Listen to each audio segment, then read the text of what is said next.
Alright, looks like we're getting started here momentarily.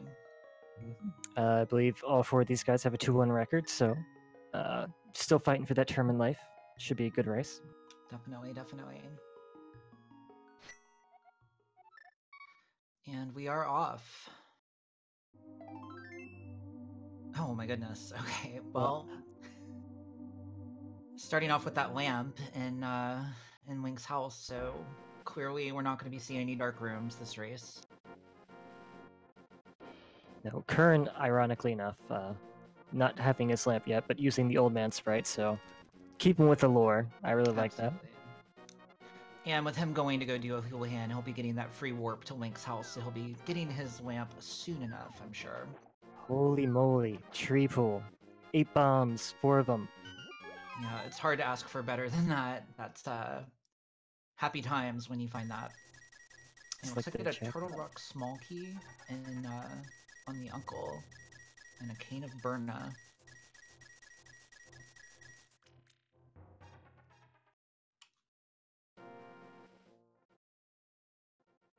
Very, very interesting set of items to start with, for sure. Yeah, you know, getting one of those Spike Cave unlocking items early is always kind of nice. It makes it a lot more convenient to route in. That said, it's still kind of an annoying location. jkoper not going to waste any time in going to check that dark room in the back of Escape. It'd be interesting to see if he does any of the rest of Escape. With the Cane of Burna, he can actually kill the guards, assuming he finds enough magic to do it, but checking this early logic unlocked location here in the back of Escape might be a good play for him. Yeah, I mean, you're right here when you come here to Uncle, so I don't think it's a bad idea at all. I don't think you lose much time at all either for not routing it in rest of Escape. In fact, I think it probably saves you time unless you find the small key on the left-hand side of Escape and would otherwise be going through to the back. Well, that was definitely not worth the trip. No.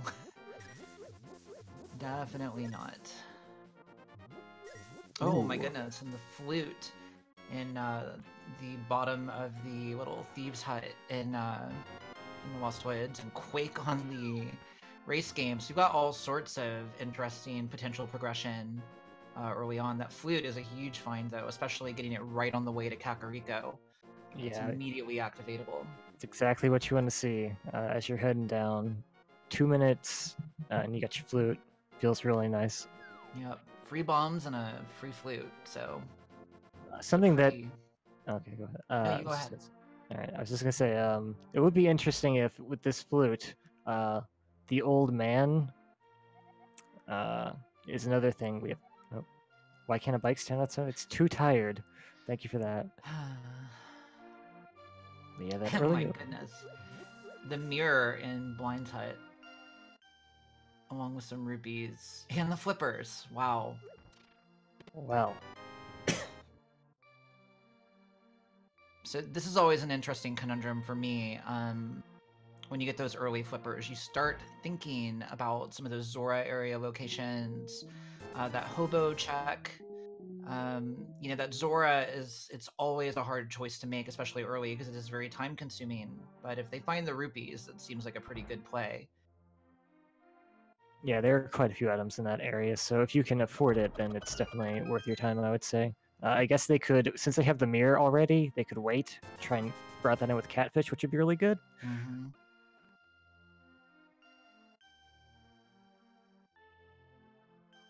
And we also got a Desert Palace big key in the back of the well.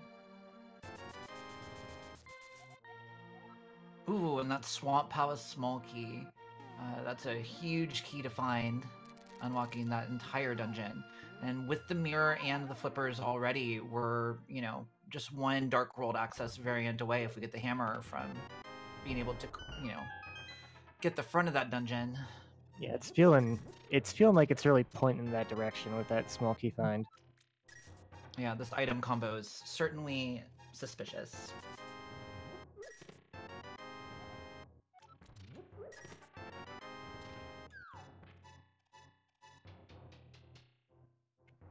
Personally, I like seeds like this where you get a lot of really good items early, and the seed opens up because when it's so open, you get to see the decision making of the runners better.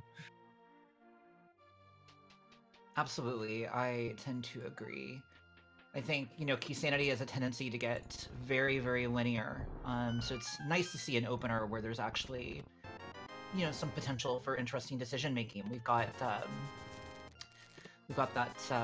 flute that lets us get up to Death Mountain. We've got the flippers that let us explore the Zora area and some of the waterlogged locations. So, you know, we've got quite a lot of decision making. There it was a hook shot. Oh my goodness! Well, okay. That swamp play starting to look pretty immediate. Yeah, that's looking real. Life, love, happiness. You should. Okay, showing off some of this funny NPC text. Yep. Death Mountain also looking really, really good right now. Yeah, with the hook shot, we've got access to quite a lot of chests on Death Mountain. They may try to wait until they might get like some mitts and a moon pearl, because it is really, really nice when you can check the Dark World at the same time, but that may or may not be an option for them. So it looks like everybody, in fact, had agreed to check the old man in the bar with their puns, their cross-product sponsored puns.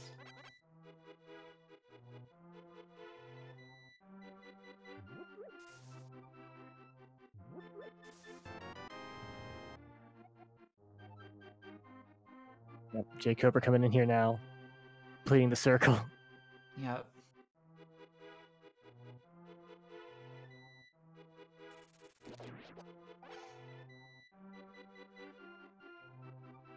Right, so Rywek, our first runner to head down to the south area of Hyrule, gonna be showing us what's outside of that swamp. Now, I missed what was in the chest here. I didn't see anything particularly interesting, but... it happened to be a blue mail. Oh. And just a little piece of heart. But early game, when we're low health, it's nice to pick up. You're definitely running through this game with 3 hearts. Not something you want to do unless you're like God or something. Absolutely. Speaking of things you don't want to have to do, fortunately, Rywek gets to go in here and do Mini Moldarm Cave with a hookshot. He does have plenty of bombs, but this hookshot definitely makes it a lot easier than trying to get those bomb hits off. It just annihilates him. You have infinite tries.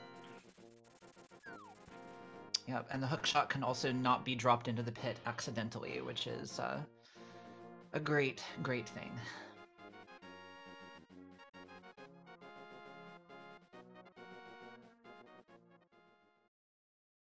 And is that our first pod key, I think? Yes, it is. So not a lot of interest in the Mini Moldarm Cave. We have Qirn coming up here to Agnes Cave, while jkoper is escorting the old man. Yeah, lots of variants here, which is really, really cool to see in a Keysanity seed.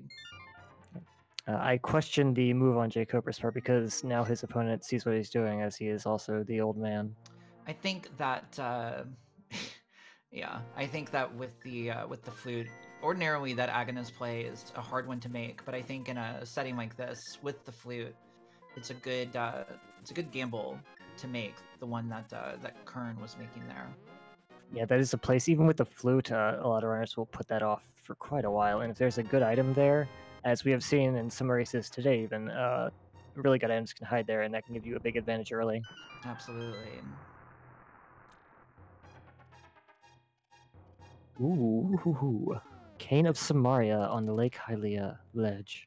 Yep, we are incredibly likely to be going back for that.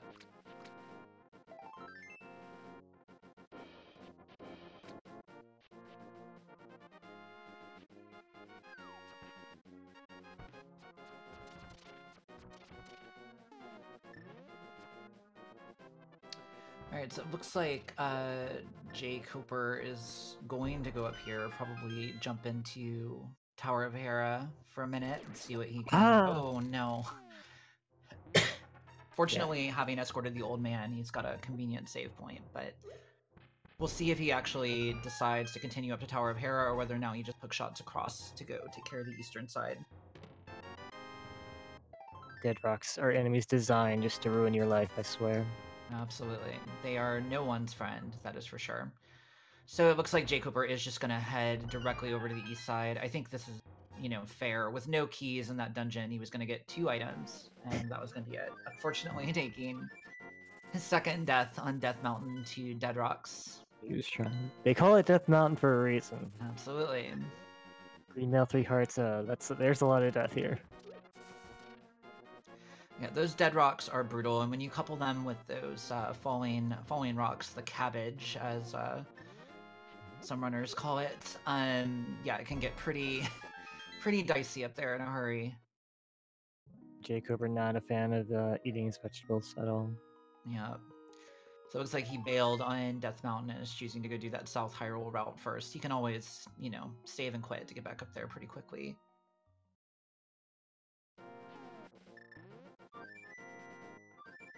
Rywek opted to come to the Zora domain without the ceremony, just wants this information, I suppose. Yeah, I mean, it's not a bad play, you know, to get that information. You know, the thing that happens there, which is really the risk that you're taking, right, is that Zora area has a total of 4 items in it. 2 in the Waterfall Fairy Cave, 1 on the Ledge, and 1 at Zora. And what he just did is took that Zora item and turned it from a 4-item location to a 1-item location. So, you know, the good thing is that he got some information and a couple item spots checked. The potentially bad thing is that he just made it that much harder for him to decide to come back up there later in the run. Yeah, I mean, those items in the waterfall can definitely be required at this point, and like I said earlier, they do have the mirror, so the potential to route that in with the catfish is still there. Absolutely. And certainly with those early flippers, you know, and not yet having access to Swamp, you've got to start thinking about other waterlocked locations. It's never a bad idea to chase after locations that the items you do have unlocked, because there are a number of times where that will be the correct play. Definitely. Well, vsasazas made it to Tower of Hera. See what he finds here. We do have a small key. To Misery Mire. Okay. So unfortunately, an entirely useless small key. Those and the Skullwood small keys are not particularly exciting. No, they are not. And a second small key to Castle Tower. We do have the lamp, so those 2 chests in Castle Tower are now pretty close to being in logic. If we find a cape soon, that could be really, really interesting. Caper and Master Sword will get us up there. We do have the lamp, so...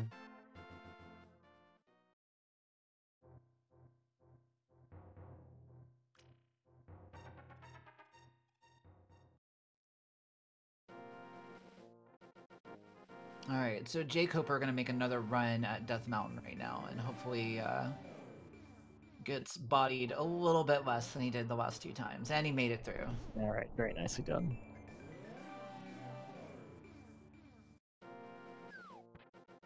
As is in the same area, with a quarter of a heart.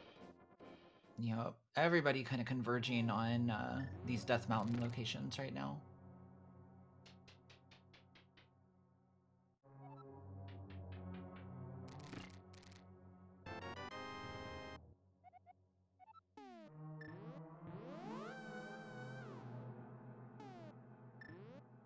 I think we do find another heart container, so a little bit easier.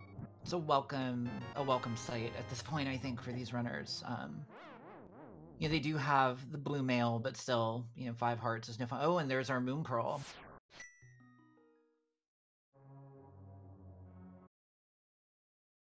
And a glaive. And a Turtle Rock small key. Alright, well, that's pretty good, I would say. Absolutely. You gotta be wondering at this point, you know, I'm sort of looking for the hammer at this point. It's, that hammer is going to give us access to quite a lot by logic, so... Yep, as long as we get that other glove upgrade or the hammer, we'll have Dark World access very shortly. Yep. That hammer would be interesting because it also gives us the Swamp Palace access, and we have full completability at that point, albeit kind of annoying with no sword, but... Yeah, but sometimes you gotta do it. Yep. That's the beauty of open mode variants in the Link to the Past Randomizer. Don't have the old trusty sword to rely on all the time. Something else that glove did for us is it opened up the backside of escape, which Absolutely. is a common play. When did you get that? Yep. And again, we do have the full left side of escape unlocked to us. There is never a logical requirement for those chests. So we may be seeing a dip to finish up the remainder of escape. Yep, we do have the hook shot, so hitting those guards with the bombs infinitely simpler. Absolutely. And a good opportunity to see what the stun prize is. But it looks like Azazas is going to probably be going to the back of escape right now, if I had to guess. Very hard to resist the temptation of super easy, super fast, triple chests. Yep. And, you know, it's a great check to route in earlier, because it's a mandatory save and quit out of here. 99 times out of 100. So you can kind of route it in anywhere, so why not go get your 3 free chests right now. Another pod key. And that's all the value down there. Those pod keys are incredibly valuable, though. Pod, one of the most heavily sort of key-locked dungeons out there in terms of getting access to locations, while also being able to complete the dungeon. I think most of these players have at least done the hammer jump at one point or another, even if they're not the most confident with it, but I'd have to go double check. Yeah, I believe Rywek was practicing that as we were getting set up, so... And I'm sure jkoper can do it, so I'm pretty confident at least 2 out of 4. Yep.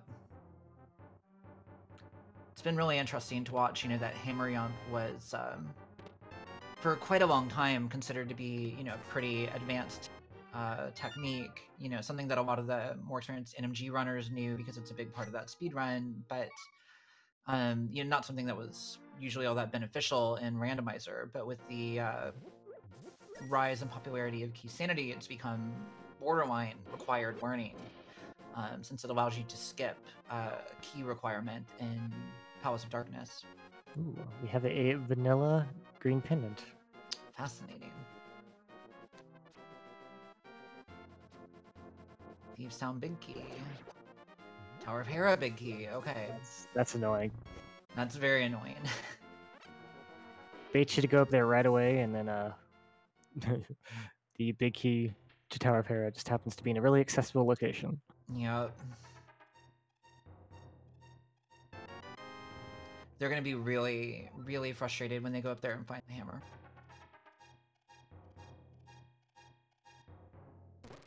Yeah, I'm waiting for us to find our level 1 sword, and then Trolldorm dropping the hammer.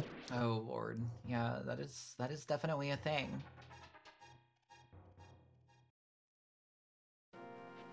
Well, it doesn't seem like thus far the front half of Escape has had much of interest. Here we come on Zelda's chest, though.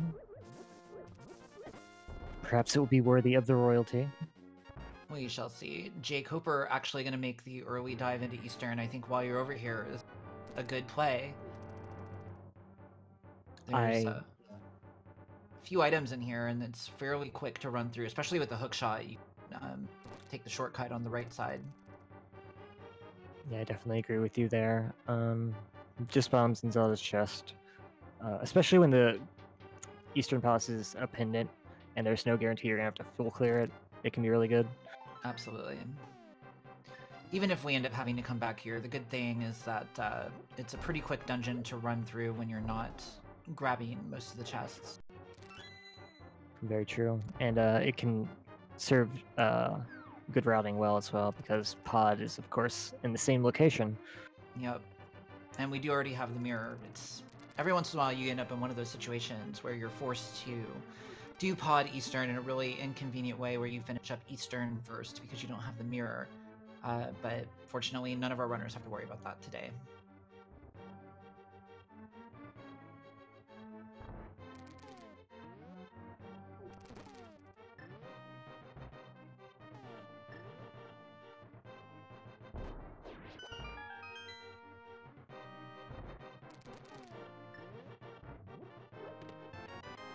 So we haven't really seen anything from Eastern yet, but I'm assuming we will be going all the way around.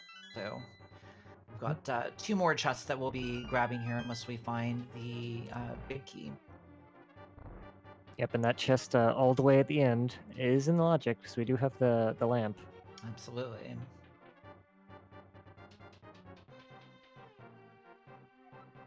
And there is our first sword.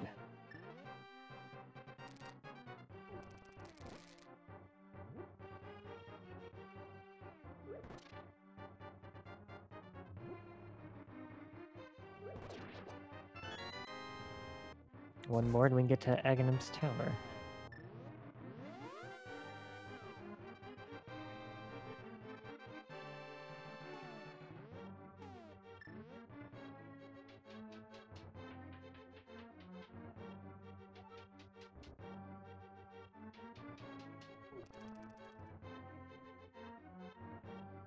That was a neat little strat there on Rywek's part to trap the guard against that staircase as he tried desperately to get a hold of Rywek. I have to remember that one. Canterburna doesn't let you get touched, so that's good. Ooh, Yep. only 20 rupees, but the sword definitely made the Eastern Palace dive well worth it. Oh, absolutely. Especially now that we have that Tower of Hera big key. Because we can now go all the way through the boss, figure out what's up there, and otherwise we would have been triple or quadruple dipping Tower of Hera potentially. Something you want to avoid as much as possible. This is as annoying as it sounds. Yep, that's kind of Keysanity though, you know, it's you're probably gonna have to go everywhere. The question is how many times you're gonna have to go everywhere.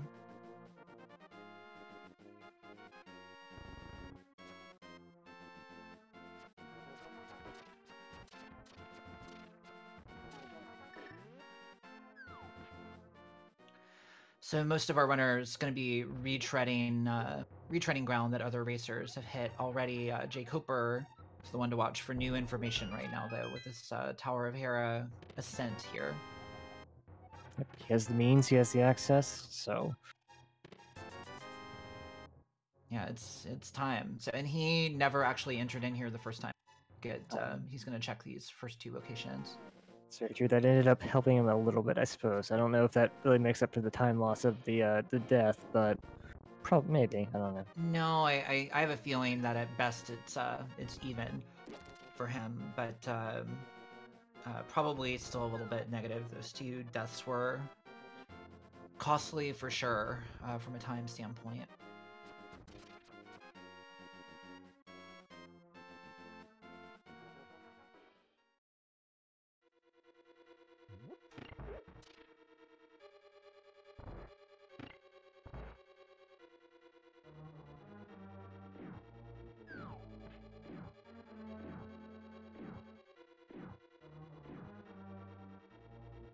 All right, so as we come up here into the Tower of Hera area, 2nd floor, what are we looking to find here? I think somewhere in this tower we really need to get Dark World access. We're starting to run low on, there's the pod big key.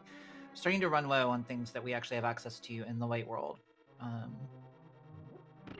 And jkoper going for the bootsless bomb jump, and he did get it. And there's our hammer. So there you go. There's our Dark World access and the ability to full clear Swamp Palace with the exception of the big chest, so. And that would probably be my next step after this. Potentially. Yeah, I think certainly at this point you're taking that that south South Hyrule Dark World portal, going and doing Hype Cave, and probably, I mean, we have all the tools necessary to walk our way up to the Catfish area, hookshot across to go do Agrico. We do have some of the things necessary to go make some progress there, but the lure of Swamp Palace is likely to be pretty strong. We might get a bomb vendor check to see if maybe we can determine if Swamp is one of those Crystal 5/6s. That information is very helpful. jkoper taking down Moldorm. I was kind of sad because I thought we would see a Fighter Sword Moldorm, but that hammer being in a really convenient spot for them. Absolutely. So we got an Ice Palace small key and a crystal. So that crystal is good news. It means we definitely needed to come up here and beat this guy. That Ice Palace small key, not strictly necessary, but definitely going to make routing Ice Palace a good bit more convenient when it comes time for that.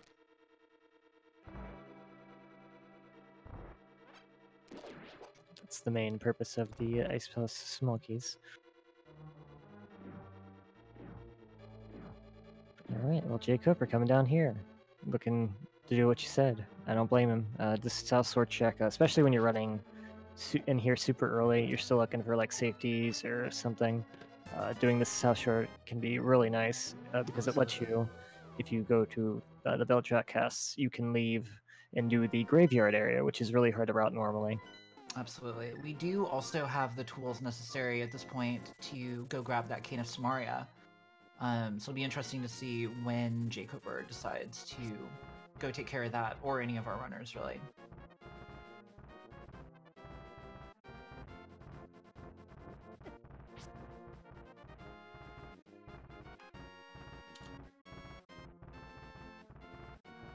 Well, 1 out of 10. I give that a 1 out of 10 hype cave. Yeah, not a very hype cave, but that seems to be pretty par for the course in contemporary randomizer. All right, so jkoper are gonna go give us that bomb vendor visit. So let's see what we've got here. Turtle Rock and Skull Woods are our crystals 5 and 6, so we will definitely be needing that Cane of Samaria. I believe we can go get that right now, in fact, if we wanted to. We can. But jkoper are going to opt to go to the west here and grab the Stumpy check and the K45 check, and probably the Digging Game check as well. It's always an interesting choice here. Usually you've got a 50-50 choice. Oh, in the book. Usually you've got a 50-50 choice between, for example, going up north to Catfish or coming west here. In this case, we actually had a third choice, which was to jump into Swamp. And I'm not sure what I would have done in this situation, actually. Swamp would have been awfully tempting. Yeah, I agree. Maybe he's just getting this out of the way. Maybe he gets another sword upgrade, won't have to do the menu against Argus, or any number of things before going in there. Yeah, I think it's understandable. I think, you know, none of those choices are necessarily bad at all. And this may just be the one that he's got the most muscle memory with, so it's, you know, a comfortable choice for him. Yeah, and this is all stuff he's probably going to do anyway, so... Absolutely.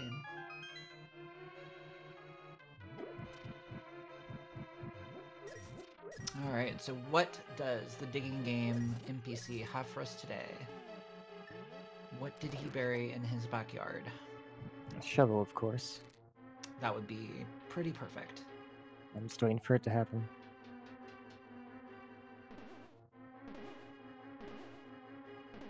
But just a piece of heart. Not today. Unfortunately. The dream is dead. So the book does give us access to Desert. It does. And we can technically complete Desert. We do have the big key. We have our lift upgrade. We have our fire source. Yep. So we are short about a third of the chest access that we would prefer to have, but actually a little bit more than that. But there is a small key over there on the desert ledge, and you never know, could get that vanilla desert small key, or vanilla-ish. Vanilla. It's like when they put the desert key underneath the mat, like the front door. Exactly. You know, I'm a little superstitious about this. It's historically been my experience that things in the desert and mire area love to unlock desert and mire area stuff.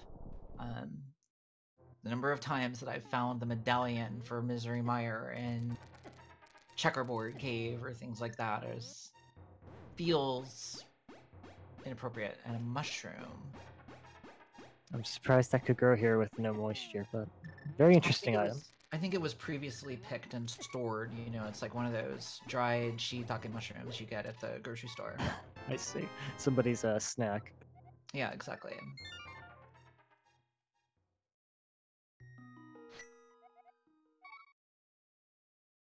Ice Palace Big Key, okie doke. Gotta make sure when we go to Ice Palace, if we go to Ice Palace, we won't have to leave that big chest behind. Ice Palace is definitely one of the more frustrating dungeons to double dip. Getting through the front of that dungeon is just a giant time sink.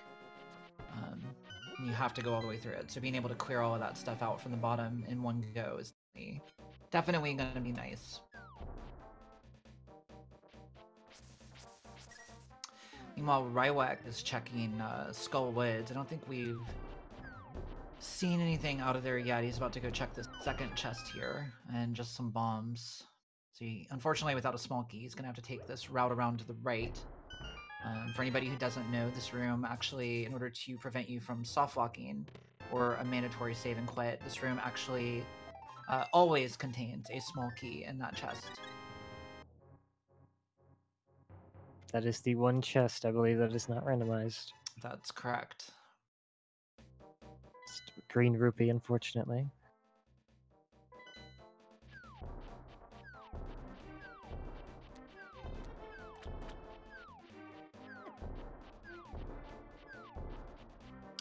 And it looks like he's gonna head up here to go check the vanilla big key room in this dungeon.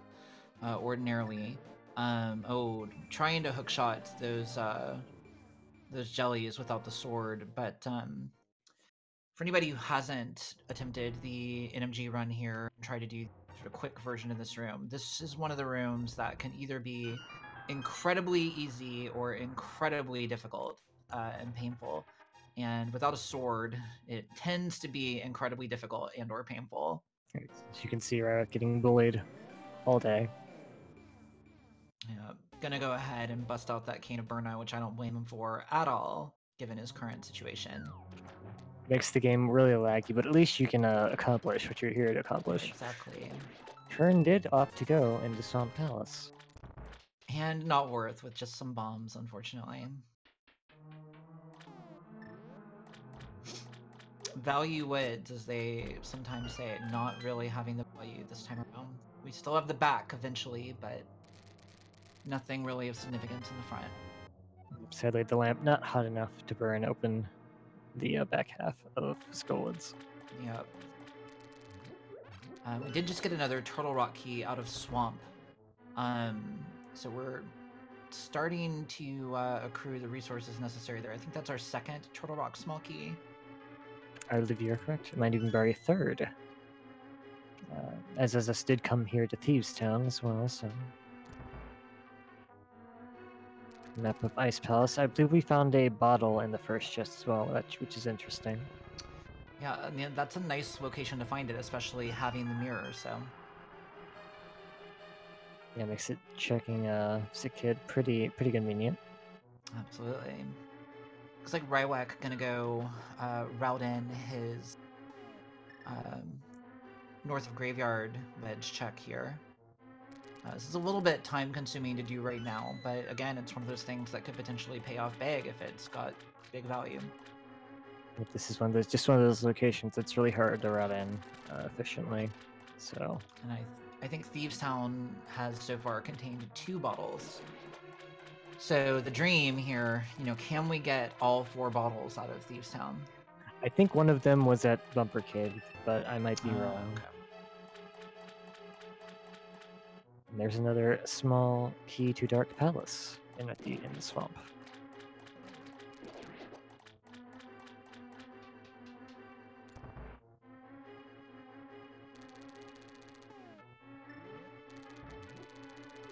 Oh, we found boots, apparently, in Thieves Town somewhere. Yeah, I missed that pickup, but that's a pretty huge one. It'll be interesting to see when the remainder of our runners make it over there. Never a bad time to see boots. Boots is one of those items that accrue value in real time. You know, they're such a huge movement enhancer that the longer you have them on the wall, you know, in wall clock time than your opponents don't, the more of an advantage you extract from them. So. Yep. It's just a little bit each room, but that does add up quite a lot, especially over time. Yeah, and he'll also have the you know, the routing advantage of being able to go check the boots locked locations near the north of Graveyard Wedge when he heads over there. Both Bonkrok. Of course, you need either the Titansmiths or the mirror, and we happen to have the mirror. Yep, we have full access to that area. Rywek picking up his Cane of Samaria. Probably wishes. I think at least one of our runners wishes that they would have had that before they went up to that vanilla big key room in Skull Woods. Yeah, I believe Rywek was the one who could have used that as well. Yeah. And as far as the Cane of Samaria being useful and how fast that can happen, well, when we get the Titansmiths, we can actually peek inside of Turtle Rock with that. So, could be very shortly. Absolutely. Although I don't believe we know the medallion requirement for Turtle Rock yet. Yeah, we do not. Could be Quake, could be Vanilla, who knows? I mean, I think, you know, there's a reasonable chance. Generally speaking, when you find those medallions, especially early in the logic chain, there's a good chance that they're relevant. Ooh, something else he could do with that Cane of Samaria is if he goes back to Kakariko, he could do the fake powder glitch before turning that in.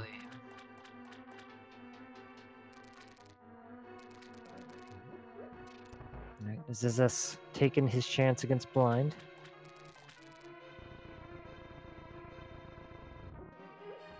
Blind, one of those bosses that can be very difficult without the right items, but he does have the Cane of Burna, and he doesn't even need it, taking him down. Yeah, doing a pretty good job of sticking to that scripted fight and making it happen pretty easily. It's a little bit rough if you're used to the NMG version of that fight. It's a little bit different when you've got the super short fighter sword, just because, you know, your positioning and stuff needs to change ever so slightly.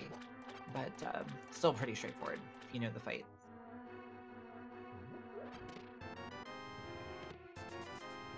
Ooh, was that? Did I just see? I think I just saw the Titansmiths in Swamp Palace. Oh my goodness! Swamp was calling, and it brought goodies.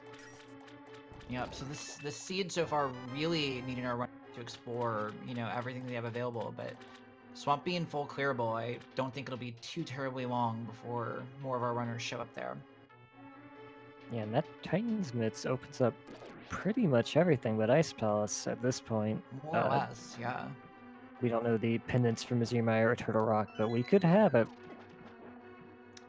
Yeah, and I think, you know, we also get a huge number of chests between that and the hookshot up on Death Mountain. So we'll probably be seeing a revisit there in the not too distant future.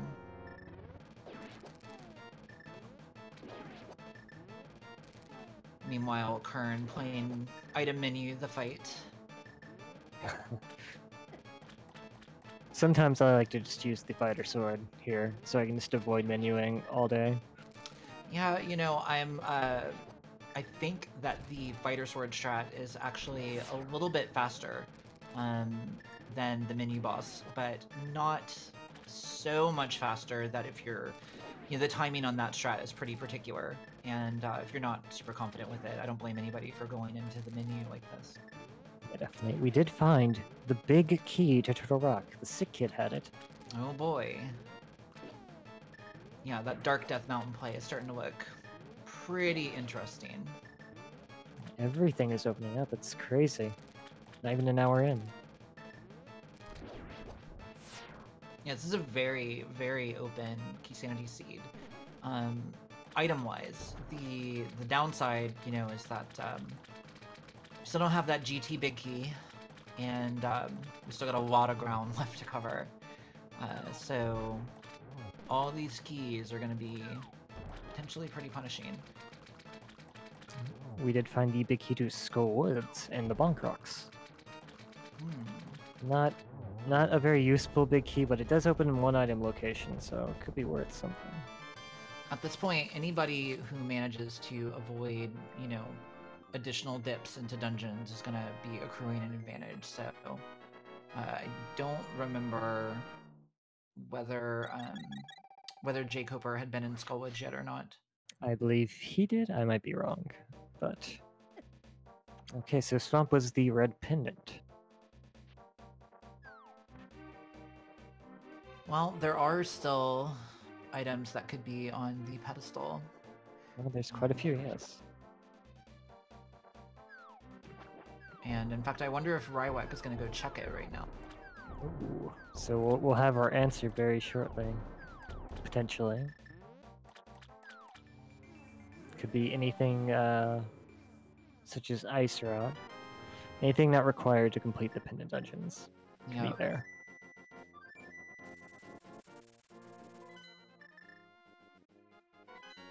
Okay, apparently Pod is our blue pendant, so if that is true, well, that rules out the bow, of course. Fire Rod could be there.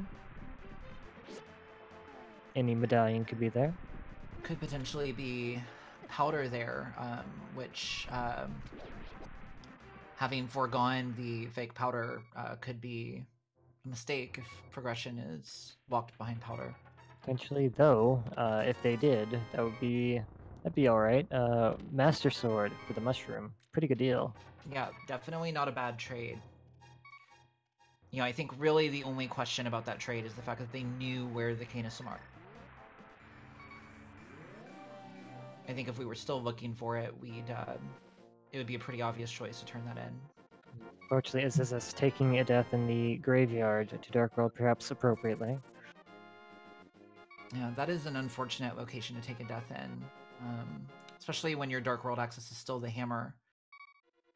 It's the slower way to get back there. To take a long route around. Yeah.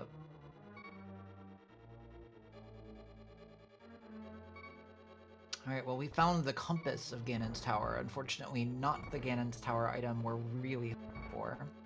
You mean the map, right? That's exactly correct. Yes. The one of the most important pieces of knowledge that you can get in the game is whether Ganon's Tower is a pendant or a crystal.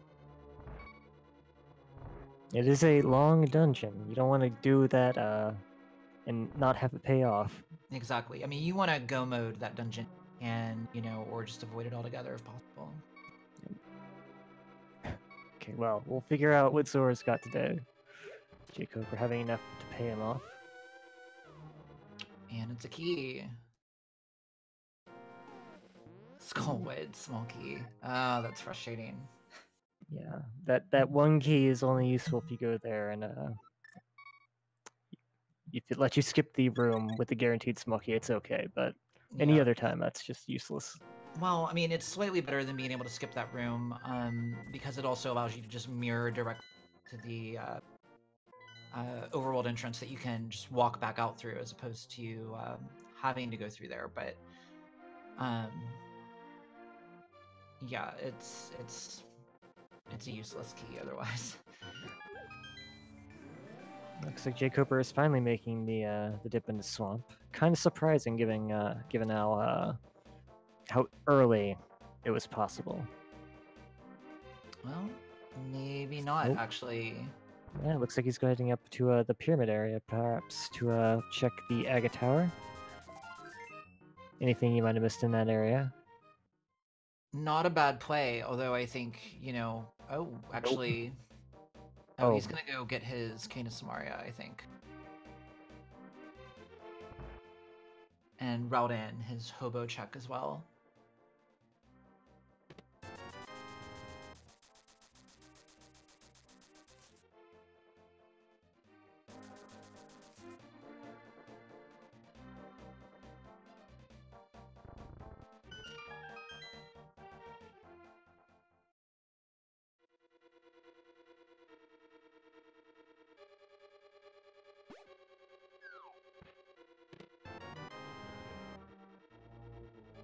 Okay, well, no Kanasamaria grab for jkoper. Well, maybe his idea is just that I'm closer to the pyramid. I can get that Candace Mario anytime, and I don't need it right now, so perhaps putting it off just to try and be a little bit more efficient with this time. Definitely an option.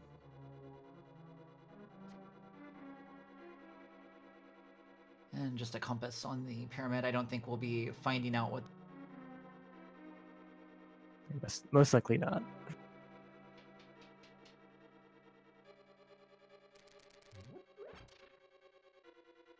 jkoper did come and get the chest in the sewer, but he did not clear out the front side of escape, so this is a really good opportunity for him to do that. Absolutely. Yeah, this is very convenient routing for him. And this starts to make the chest count actually, you know, not as good as Swamp Palace, but starts to even those things up just a little bit. When he's done here, he can go to Aga Tower if he so chooses, which, I mean, if you're here, you might as well check those two locations. I mean, I gotta believe right now that that's his plan. I think with the keys that he has, you know, if he's coming over here, it's because he's intending to do everything he's going to do short of the Pyramid Fairy. And he would do that if he could, but... Oh, no question. Gotta play by the rules. Unfortunately.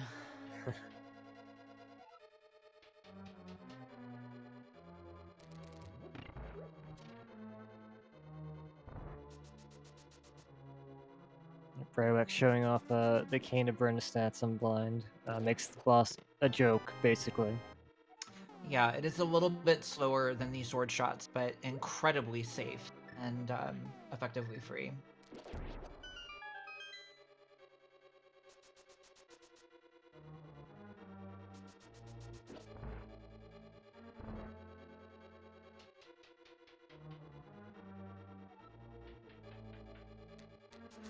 Okay, so jkoper are going to mirror out and go outside. He looks like maybe he's going to walk up the pyramid and re-mirror to get to Aga Tower, which I'm not actually sure if that's faster or not. It's actually interesting. Yeah, I'm not sure either. It's probably, if it can't be any worse than just going around, I would think. Yeah, I mean, I think it's probably close, but those mirror transitions can be a little bit costly if you don't get the fast warps.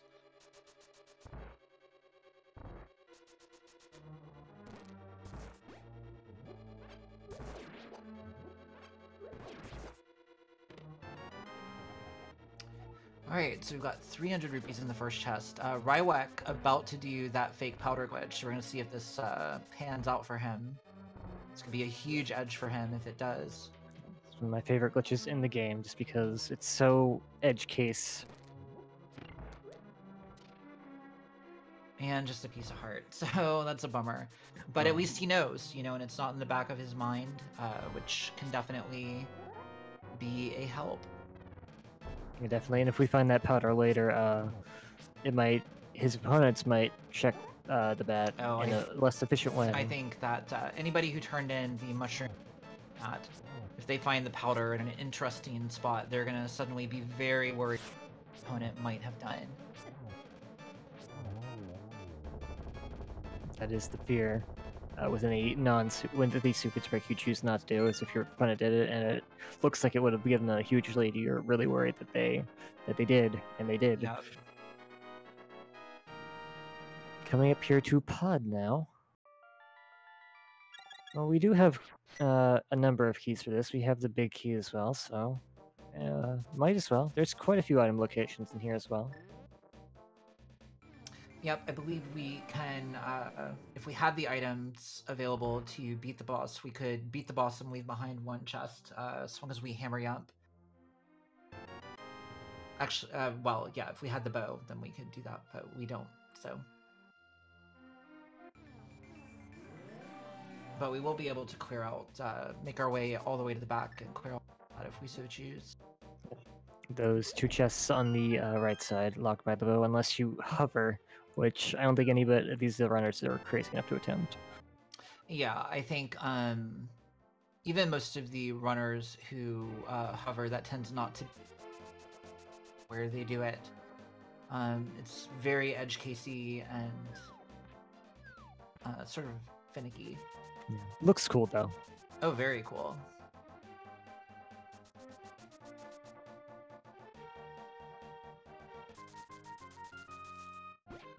Right, and jkoper getting his tempered sword, so he's pretty well equipped now. He's sort of, you know, on par for where the game expects you to be for pretty much everything in the Dark World. That's really nice. You won't have to use the hammer in its finicky hitbox anymore as well. Ooh, silver arrows. All right. Okay, well, with that, our Ganon fight has eventually become more or less free for most of our experienced players. Yeah, and even the more experienced runners, Master Sword Soloist can be trolling. Oh, and absolutely. When you fail it, it's a huge time loss. Having to redo that again. Definitely, definitely.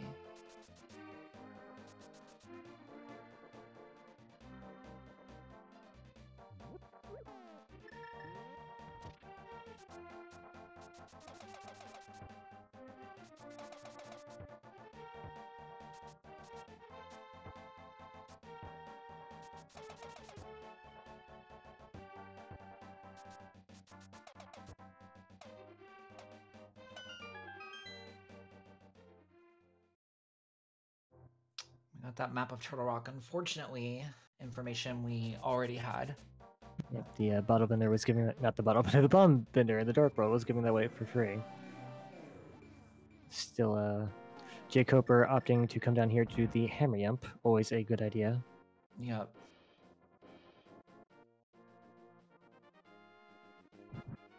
And this will be the last thing he can actually do in Palace of Darkness for the moment. Ooh, the smiths today, keysmiths, giving us that Tower of Hera small key. It's Qirn burning his magic to also do the fake powder. Yeah, it's actually not that common that you get, you know, the kind of perfect setup here to be able to do this fake powder efficiently. So usually it's more, but I think in this situation, you know, it's a pretty easy choice to make to do that sequence break. Yeah, I definitely support doing it. Because you never know, that powder could be in a really, really bad spot, and Absolutely. don't want that on your mind. Okay, well, it didn't look like there was much else in the Palace of Darkness, just 3 bombs, a piece of heart, and a single ruby in the maze.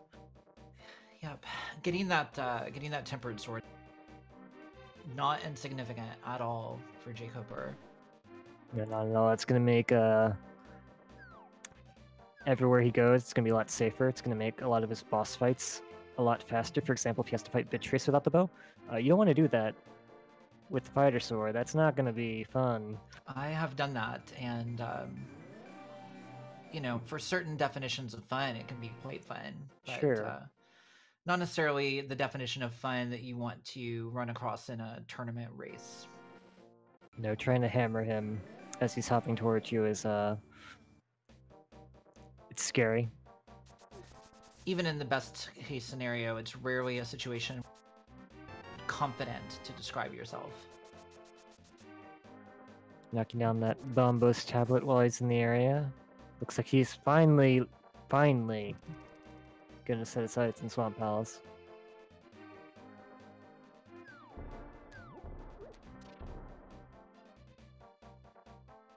Yeah, the good news for jkoper is that his fight against Argus is going to be substantially faster than his opponent's, so he will make up some time here on that boss fight for sure. Yeah, and he hasn't. It's not like he's been doing nothing this whole time. He has been checking things that his opponent will most likely check. So. Oh, absolutely. But any opportunity to gain a little bit of ground is always great.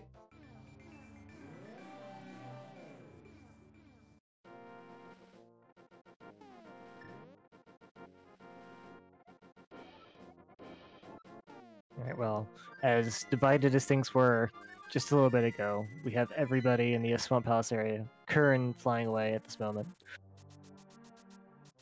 Yep, Qirn being the only player actually to have made to Swamp, relatively speaking. He's an old man. He's seen a lot of seeds. He knows what to expect. It's that wisdom that he's bringing to bear.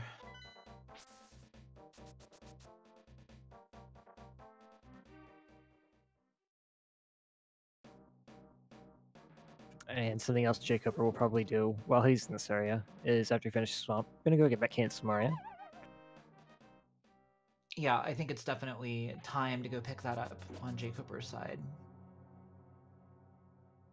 With the items that he's accruing, knowing that Cane of Samaria is out there, he's pretty soon, I think, like a lot of these runners, going to be thinking about that Turtle Rock play. He will find the Titansmiths in here, which will probably put in his head, okay, it's probably about time to pick that up, and then maybe he will go to the Mire area or even Turtle Rock and try and use it. I think especially with the additional checks that jkoper has done in the last little bit over, his opponent, he's got substantially fewer choices, and that Titansmith is going to make the Cane of Samaria a very clear and pressing need for him. He won't have too much story about having that Tempered Sword, no matter which dungeon he chooses to go to. No, he is well equipped. And that's one thing you should probably keep in mind, is that going into Turtle Rock with no Fire Rod and a Fighter Sword, a lot of the enemies there are really scary. The Pokies, for example, just a nightmare.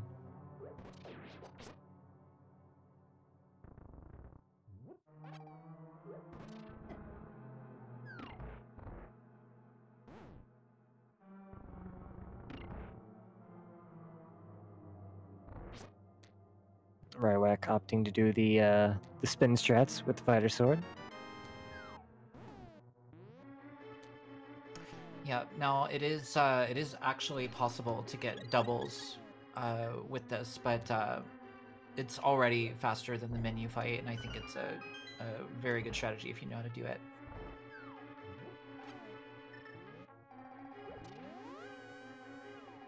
Alright, well, Rywek. Just get a few more bonks on, oh, just one more. And he takes down Argus. Meanwhile, jkoper making his way through Swamp, as is getting up to their Titansmiths. Gonna be very happy to see that, perhaps, depending on if they feel like their opponent came here way before they did. We know they didn't, because Rywek just killed Argus.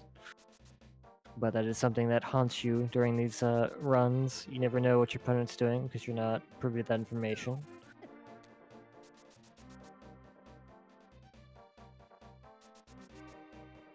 Alright, well, Rywek putting Swamp to bed. Where will you go now? Heading to the desert area. So this will be the first look we've gotten at the Mire area.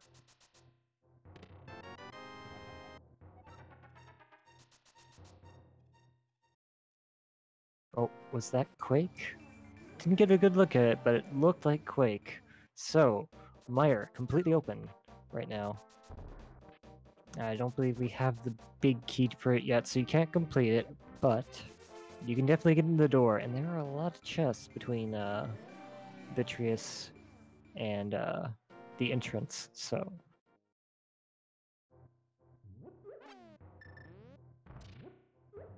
As is having the Master Sword, so we're seeing how you do this fight in 3 different levels of the sword very shortly. Nothing in the checkerboard cave. The mitts are in Swamp Palace. jkoper will be getting them in about, I would say, 30 seconds.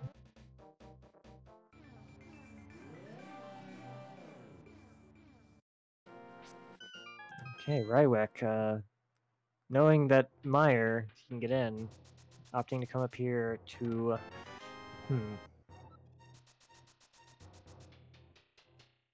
Back up to Death Mountain. He has completed Tower of Hera, and I'm not sure if he has the small key to the basement.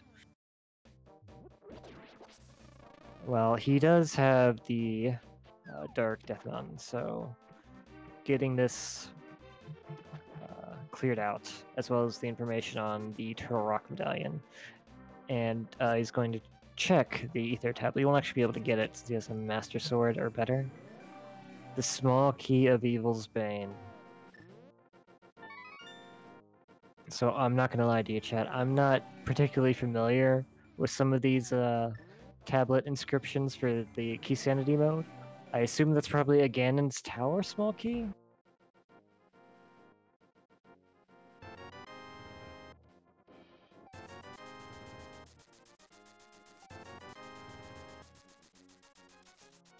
Qirn stocking up on their potions. Wonder where they're planning to go. Both need them. It's never a bad idea if you're just in the area anyway, to just, you know, grab a few potions. Okay, Turtle Rock is Ether, so we do not have the means to go in there quite yet.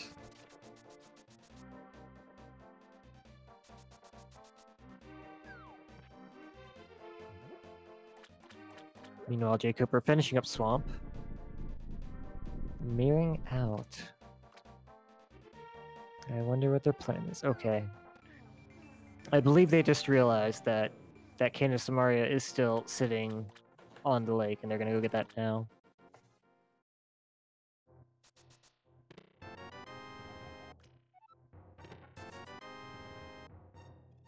And here we have Ezza's heading into Mire, while Rywek goes into the Hookshot Cave. Alright, I am back. Hopefully everything's been interesting. We did learn the Turtle Rock Medallion. That would be Ether. Half Magic in the Hookshot Cave. And the Ice Rod. Wow.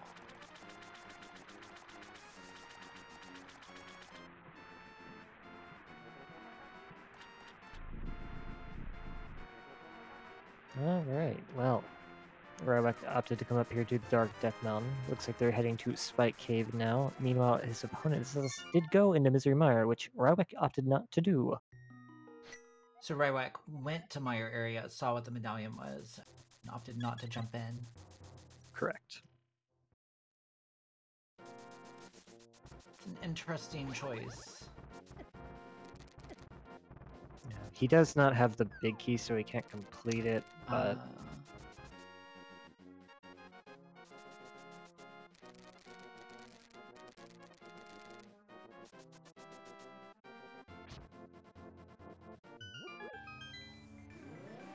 Map to Hera, not too useful at this point. No.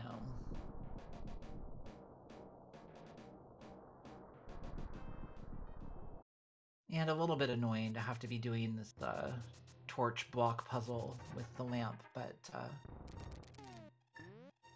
not the worst thing that you can be forced to do, for sure. Yeah, it's not too bad as long as you don't get delayed too much. You can just do this in a very casual little strut.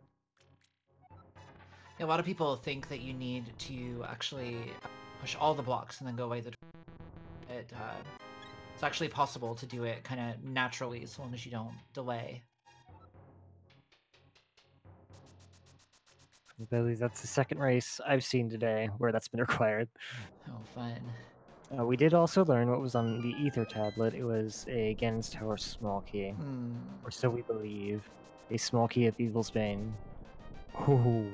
Oh, wow. The cape. So...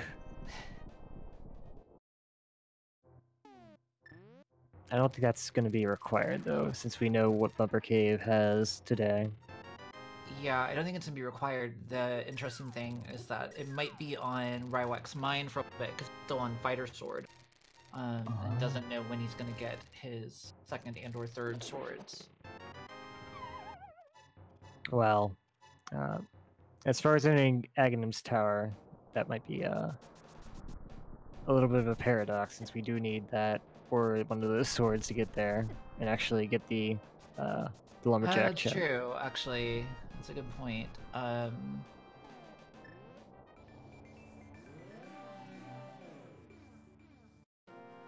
Ooh, there's our Desert Palace small key in Mire. As you were saying, sometimes the Mire Desert area intertwined, like light and dark.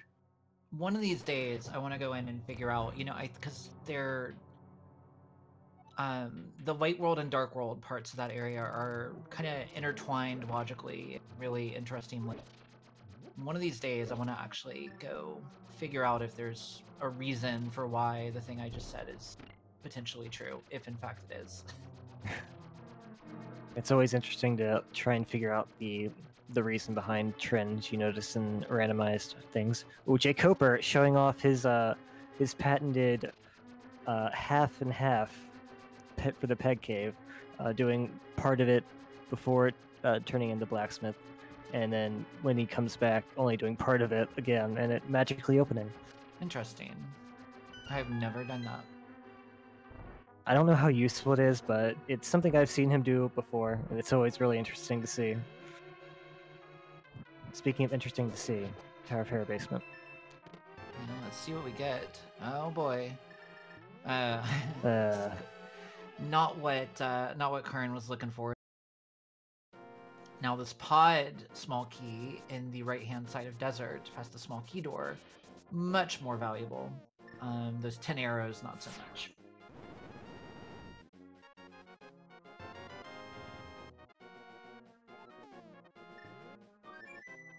Yep, that was the against Tower small key. Ooh, Rywek with really good game knowledge, bonking that tree to get the fairy for a nice little heart refill on his way to Palace of Darkness. Yeah, that's the type of thing that, you know, the more you know about this game and where you can,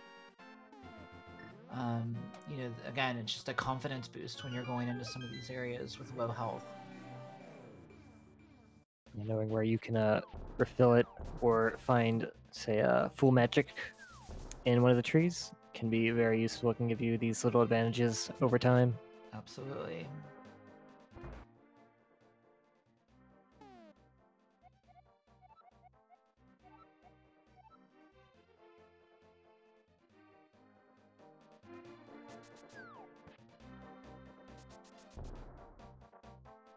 All right, well, we're at this point where you have to wonder, where is the logic telling them to go? Because we've checked quite a few things that we have access to, and it doesn't seem like anything's really opened up much wider.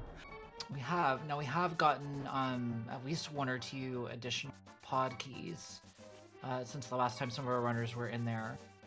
So it's possible that there's progression there. Qirn also showing some good game knowledge, blocking that tree for the fairy, but the fairy not cooperating today, flying away. Leaving Yeah, it the old man, happens sometimes. just like his grandkids, just leaving.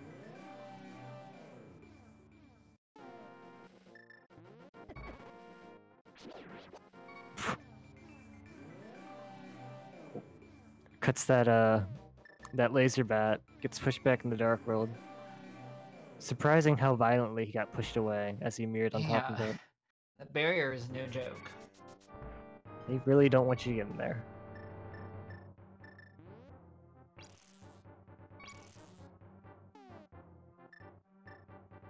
Oh, Ice Rod. Why are you so useless? Well, it's not useless. It just only has 1 use. It's so weird because the Ice Rod will actually do fire rod damage to some enemies, Yeah. and then it won't actually like freeze the guards for some reason. Maybe it's like gold armor. Yeah, I do enjoy doing the Ice Rod strats on Lammolis, but there's so many places where it just doesn't really help you out. I know a lot of people like freezing the guard in the in Zelda's dungeon to then kill the ball and chain guard with the frozen green guard. And that is fun. I've seen people use ether in that room for the same thing, only accidentally freezing the ball and chain guard and then throwing the guard and knocking the ball and chain guard into the cell. Yeah, it can become a mess.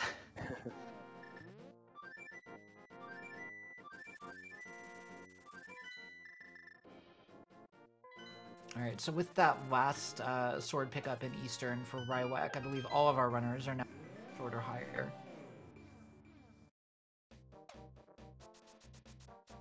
Does appear to be the case. Our right runners having tempered, and our left runners having master swords. It's a really fascinating lineup there. Now, in the favor of the left runners, they both have 3 bottles, while the right runners only have 2. You know, somehow I'm feeling that, like, at this point in the competition, that extra sword probably a lot more of a concern than that extra bottle. I would agree with you there, I think.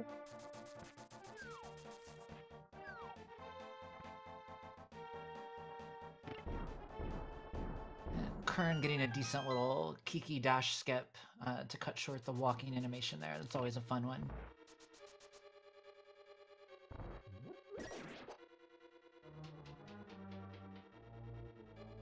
Now we have 3 runners in Palace of Darkness, while jkoper makes his way through the Mire area. It'd be interesting. Oh, sorry, go ahead. I was just gonna say it would be interesting to see if we find anything here that we did not find on our first trip. Yeah.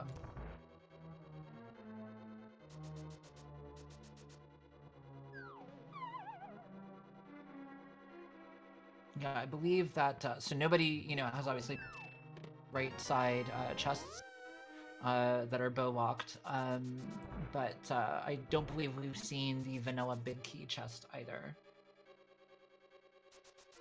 Is that the one in the Harmless Hellway? No. The vanilla big key chest is the one right there in the entryway. It requires a bomb and then a small key. Ah, right, of course. Yeah, that was just the Swamp Palace map, which not too useful now.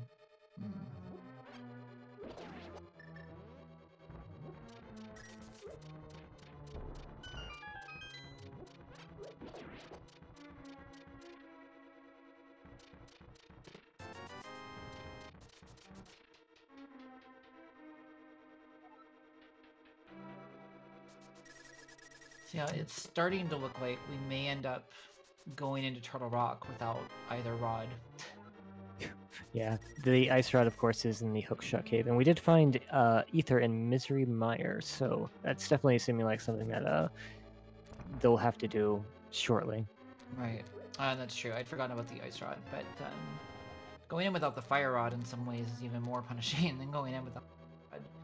Yeah, the ice rod doesn't actually lock anything besides Trinex, but that fire rod a bit important for the two chests on the right. But it's okay because fire rod's gonna be in this first chest. I guarantee it. Oh, I think it's history would say that you're probably right. Seems to be the way of things.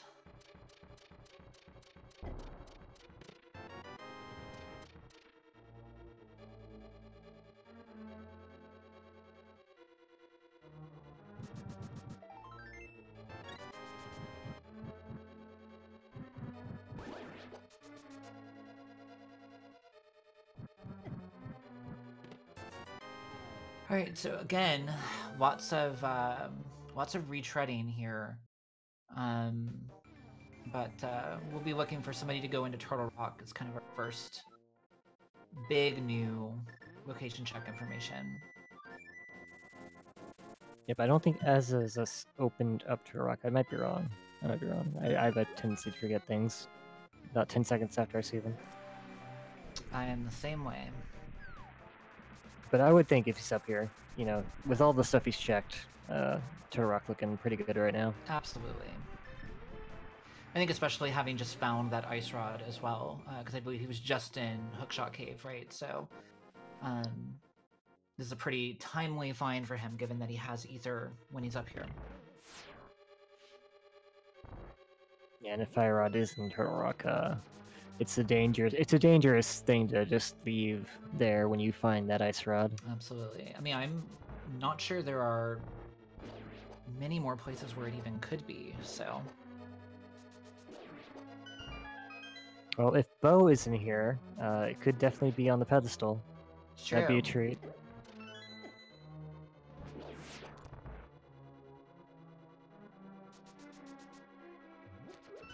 It looks like jkoper just finished off at Desert Palace, while Qirn okay, also... well, there you go. Oh, well... There's that fire rod. I did guarantee it, so I guess we can use that to burn me. The witch that I am. Well, we did just find the fire rod, so we're well equipped.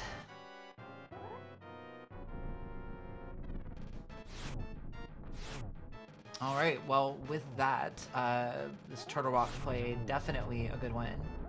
So we'll see what else we get in here and where. Okay. Rywek did check the pedestal. It was Couchcaster. So, Dream is dead. Yep. All right, so nothing on the right-hand side. But we've still got a lot more Turtle Rock chests to open. Yep, we even have the Mimic Cave far down below. Yep, and jkoper are going to be right behind him, jumping in here. jkoper, hopefully will go check Hookshot Cave prior to jumping in here. I feel like that's probably like the standard play. Like usually you don't want to leave those locations in chess, especially if you can't actually complete Turtle Rock at the moment.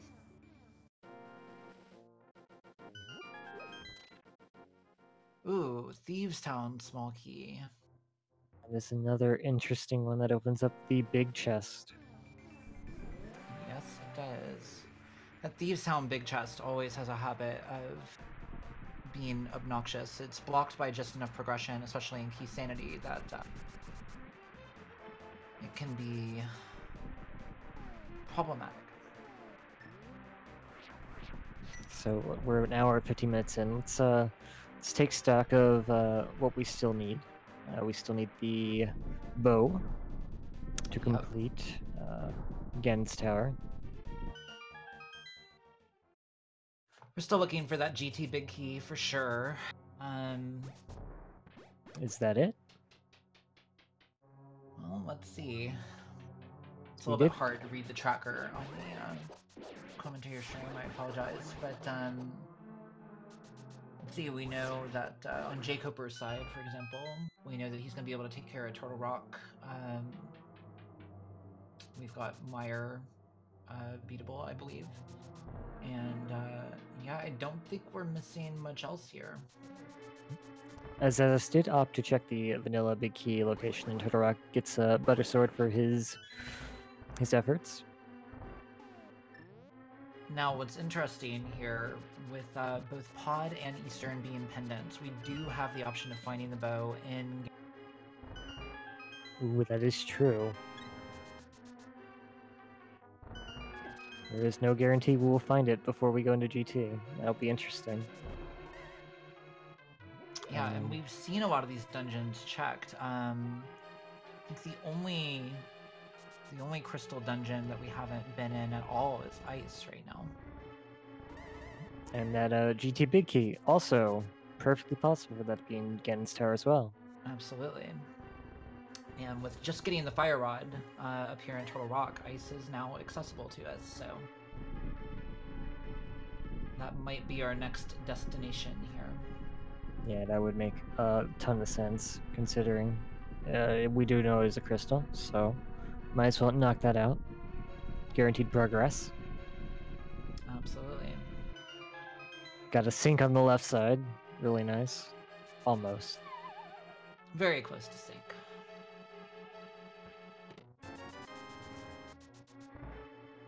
And a Meyer cutscene in 4 seconds, apart from sync. That's when you grab your drink and take a sip.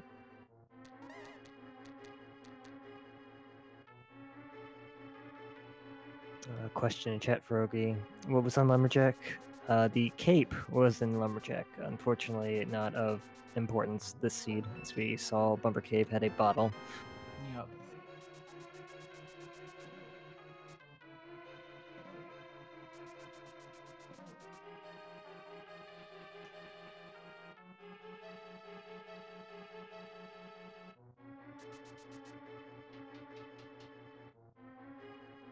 Alright, so coming up on Laser Bridge for vsasazas. Get ready for... oh, well, never mind. I was looking for those 4 perfect laser skips, but instead we're going to be smart and just go ahead and use the Cane Burnout. Well, if you got the Cane Burnout, you might as well. See, I think you got to swag it out. Unfortunately, literally no value. Yeah, that was completely worthless. Not opting to take the safety door. You know, probably not necessary considering you have half magic. I think he got a blue and green potion just from picking up bottles, so should be a pretty safe fight. Even then, with Butter Sword and the amount of health that he's coming in here with, there's really not much to be afraid of. Meanwhile, jkoper has to be very careful here. Oh, he has a blue potion, but... Thank goodness. Getting past those 4 anti-fairies with a quarter of a heart, good luck. Yeah. Well, it's not so much the anti-fairies, it's trying to kill the pokey while in the vicinity of the anti-fairies.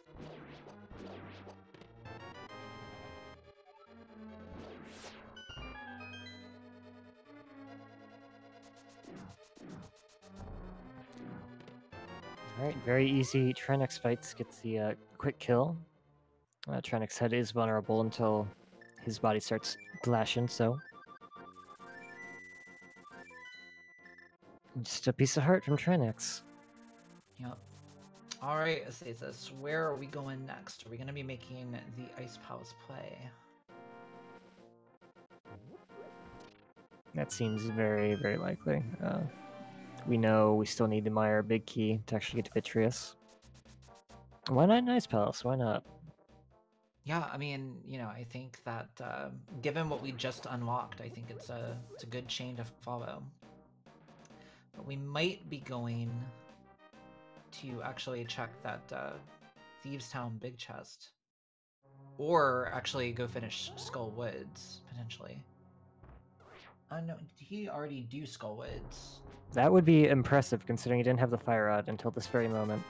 Yeah, I think we may have had a may have had a misclick there on the tracker, but I think I think we're gonna go finish Skull Woods. He wrote Mothula down in like the Death Note or something, and just killed him remotely or something like that. Yeah, well, and another good thing to note at this point, finishing up Mothula will actually get us access to that Pyramid Fairy chest. The 2 chests at Pyramid Fairy. I think that's always something you want to try and prioritize as much as you can, because that can definitely be the next step in your item chain. For sure.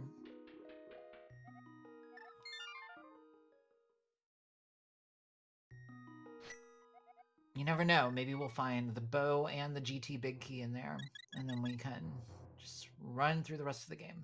That would be very incredible. Gonna check the pedestal first, we already know it's Couch Cash.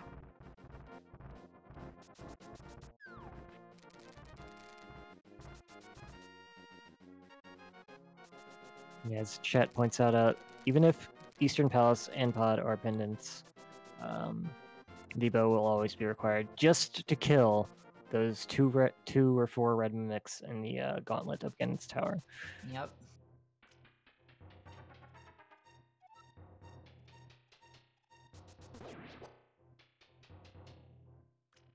But yeah, we're in definitely a rare situation here. It's actually very rare that both Eastern and Pod are pendants. At least in my experience. Yeah, usually you do need that bow to actually get in GT to begin with, but there are these rare circumstances where that can definitely happen.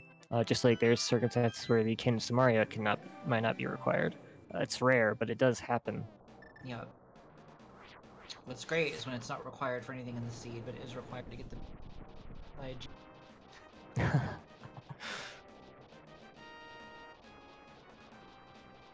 maybe in, say, a tile room. Well, that's just a spit in the face, if you ask me. Well, sure. I mean, I would call it a randomizer, but yeah, same thing basically. Yeah, this will be a very easy Mothula fight. Yeah. One of the few situations, actually, in which the Butter Sword does not do additional damage relative to the Tempered Sword. But in the vanilla game, there's actually a bug that causes the Butter Sword to do no damage to Mothula. But when they corrected that, they made it do Tempered Sword damage, so as not to provide an additional damage output option that the vanilla game didn't contain. It's one of those weird things that you wonder, how did this happen? And it's just how it is in the vanilla game. Well, you know, Nintendo they dislike cheaters. They do. They do.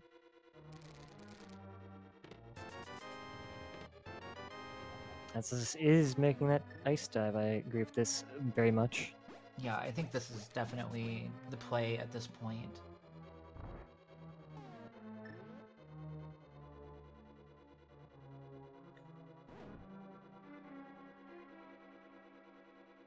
And having that one small key, as I believe he does, I know a couple people grabbed it, he'll be able to route this quite efficiently, so it's not even that bad to get through. Yeah, I'll be able to take the shortcut in the cross room to get the chests on the right side without having to go all the way around. Yeah, Ice Palace is actually, if you ever look at the key logic for Ice Palace versus all the sequence breaks that people do, you know, Ice Palace is probably the most heavily sequence broken dungeon in the whole game. And for good reason. Oh, absolutely. It's a terrible dungeon if you do it the vanilla way. But what's interesting is that the way that people almost invariably play Ice Palace and the way that the logic expects you to do it just in case could not be more different in a lot of cases.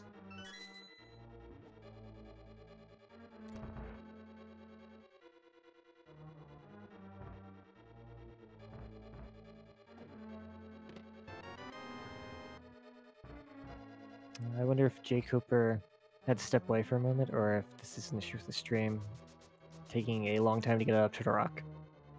Yeah, you know, could be just thinking.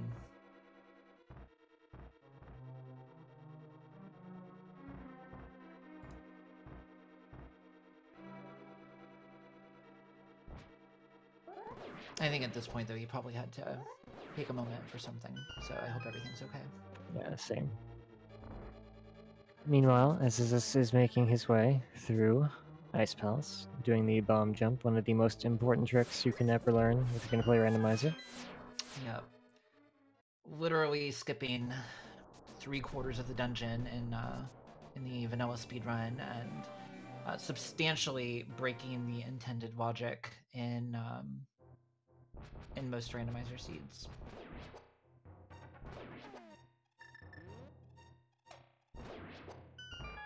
Okay, it looks like jkoper is heading up to Skullwood's going to finish that off right away.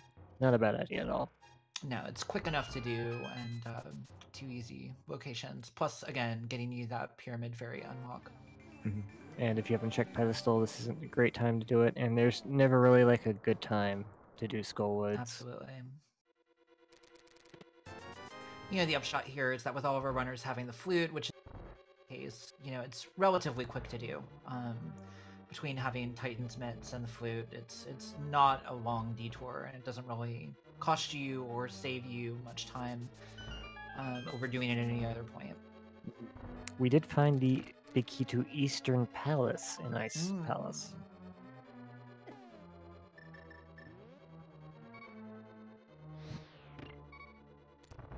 Potentially very lucrative. You know, the bow can absolutely be there, as it is in the vanilla game. And at that point, you know, I would imagine that you probably just go ahead and finish Eastern. You know, with it being the green pendant, I think you would want to just go ahead and grab that and check it while you're there. Yeah, I would agree with that as well. I mean, we're still looking for that GT big key and the Meyer big key, so pretty much any location could be it. So there's really no reason to. If you're already in Eastern, you're right below the big key door. Yep.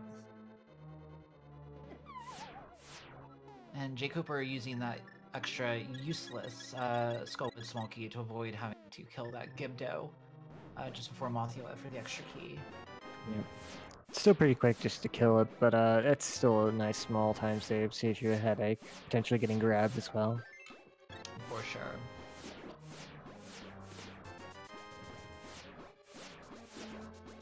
Ooh, and there is our big key to Misery Mire. Oh boy.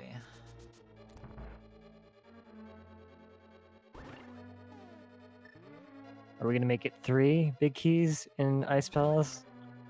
Nope, we got the big key to the bank, the big 20.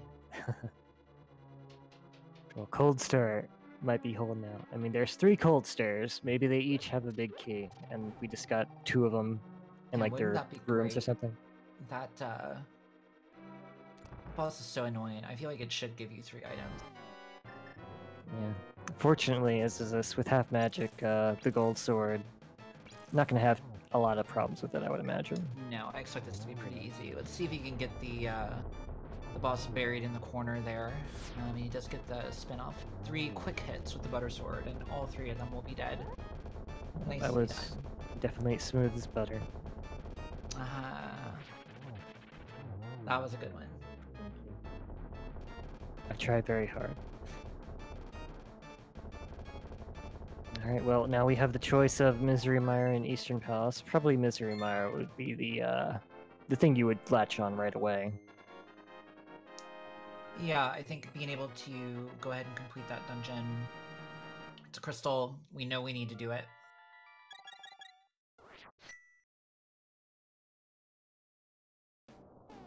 And there's never really going to be like a better time to do it than right now. Yeah, I mean, literally the only improvement you can bow, even with butter, it will be a slightly slower kill in the last phase than it would be with arrows, especially given that we have silvers. But it's such a small difference at this point that with the opportunity to find the bow here, that's almost certainly the correct choice. Yeah, and with that can of burner, you can just dash through the eyeballs. It's a little bit laggy, but it's definitely a safe and efficient strategy to deal with Vitreous. Yeah. We'll see if vsasazas knows the NMG strat here. With the butter sword, it's actually really, really quick to go in there with some spins. It does require getting iframes off the goo, because you cannot spin with the Cane of Burna. It's just one of those weird things about the can of burner. Too many sparklies, you can't do the spin attack. We did find Bombos, a little bit less relevant now than it would ever be. Yeah. Some of our players are, I don't know what vsasazas gauntlet, for example, in GT looks like. It can be nice to have to get some quick room clears on the way up GT. That is definitely a valid strategy. It's a little bit slower than if you can execute really well, but it is definitely an option, and some of those rooms can be super annoying. Yeah, this is one of those games where, it's important to be quick in competition, but, the only thing that's guaranteed to make you go slow is taking a death.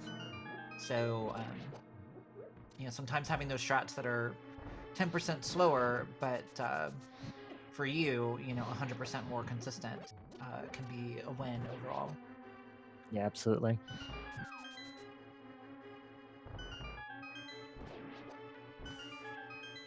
Alright, vsasazas thankfully remembering that he's on his 2nd trip in here, and he was not hitting the switch, so he did not have to hit the switch again in that room. I can't, I don't think I could even count the number of times that I've not remembered that. It's really easy to do with Lessmer because in normal randomizer, you definitely hit that switch and you're definitely turning it back off, but in Keysanity where you're making a lot of double dips, not always the case. Yeah.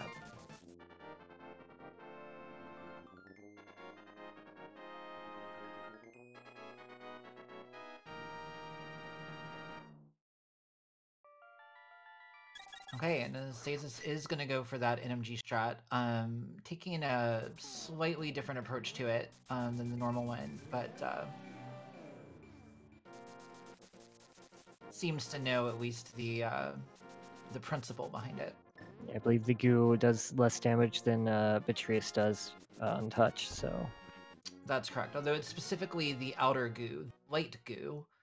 The dark goo actually does a good bit, as do the eyeballs.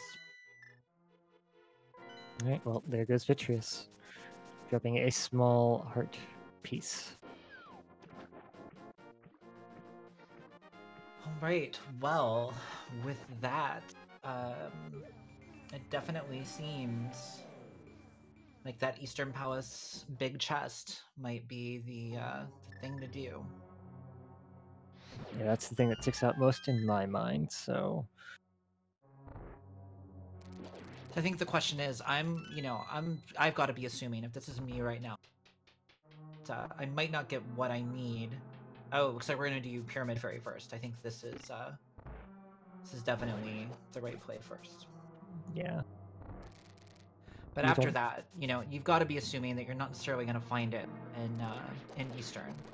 So I'm thinking we go to the Dark World, walk to Pod, mirror into Eastern, just in case, we get the bow, but we still might need to go Pod right side, for example, or to Helmasaur to end up getting the GT big key. That's very, very possible. And if you don't find it here, I think you just you go to Ganon's Tower and expect to find both the bow and the GT big key in there. So, yeah. And if not the GT big key in there, then the bow, something behind the bow. Yeah, I think that the good news here is that the best case scenario for them in some ways is that they don't bow, either here in Pyramid Fairy or in Eastern. It would be really mean if they had to go into GT to get the bow, then had to leave, go back to Eastern or Pod, and find the big key there. See, you would call that mean. I would just call it Keysanity. But yes, it would not be fun for our runners. I still want to see it though. Oh, okay, I think I'm looking forward to it. The bow was in the Pyramid Fairy, so right. That calls you on the spot. Are you gonna go to GT, or are you gonna go to these Eastern Palace and Pod areas and try your luck there?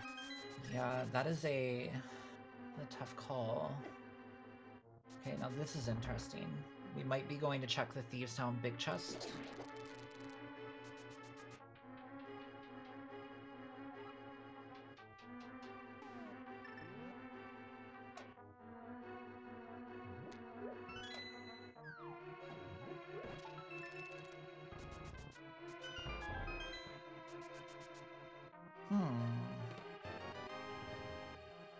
Okay.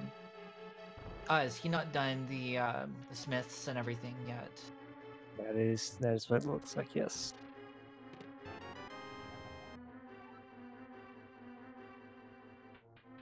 This is interesting when you have GT access.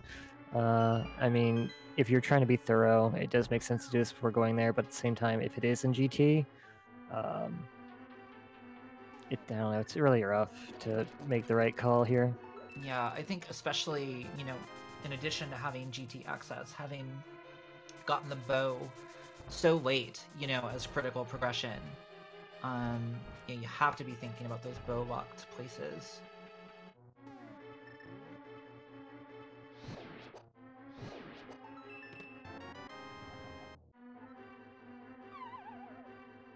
Right, meanwhile, jkoper heading through Misery Mire as his opponent just got the Misery Mire big key.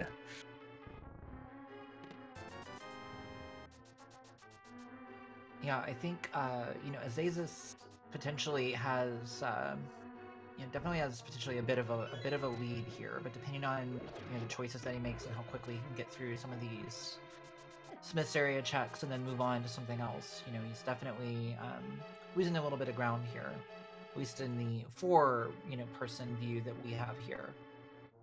Yeah, every location that he checks that doesn't pay off does give his opponent time to catch up.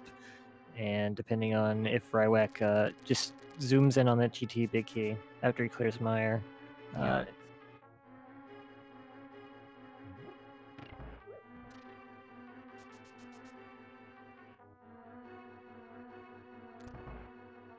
I think right now, though, both jkoper and Azazas both having pretty decent edge over their opponents right now. Anything could happen, especially with this GT big key situation, but definitely in a good position. Apparently the shovel was also a nice palace, and we just found out that was not worth anything.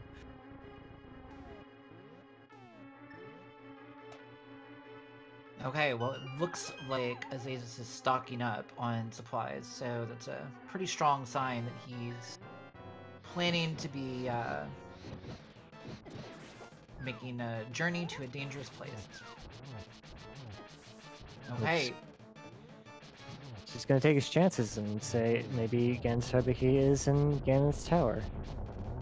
You know, you can't say he's wrong. That's for sure.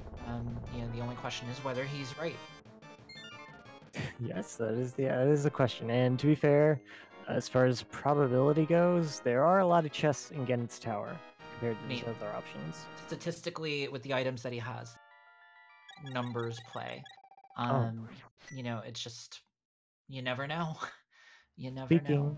Speaking of numbers play, we can play a game, the GT Big Key, 22 chests Ganon's tower. Pick a number between 0 and 22, with 0 being it's not in Ganon's tower. Get your guesses in chat if you're right. I don't know. You're right. I feel like we should have just added 1, 2, 3, 4. We should just add 6 numbers. Make them guess which chest in Eastern or Pod it's going to be too. Alright. You can do whichever variation you would like. 0 would be like blading on the a color in roulette, whereas a number, bigger payoff for the prize, which is nothing, but you get more nothing. Yeah, I'm giving you guys great odds on the nothing right now, so you could go as much as 20 to 1 on your nothing. Seems like jkoper took a death in the Misery Mire. I'm not sure where he was, but that's very unfortunate. Yeah, that is a bummer. Mire, definitely not a fun dungeon to take a death in. So him and his opponent are pretty close right now. I think jkoper has cleared all the stuff out already, but... Alright, here we go. Okay, well, we got a shield. And we got another shield. Alright.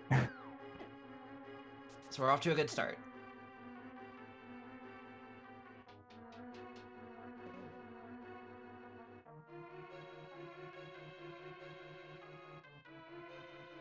Alright, now I'm going to be looking for the riot shield here. Clump of chest. Still the 1, 2, 3 combo. Yeah, I think that's what the logic intended. Yeah, you guys don't deserve shields. That's the logic talking, not me.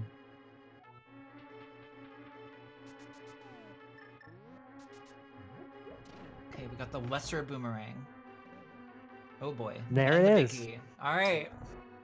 That would be chest 4. If you guessed chest 4, congratulations. Alright, and so we are heading up Ganon's tower with the butter sword, the silver arrows, and half magic. So we've got to be feeling pretty good right now if we are...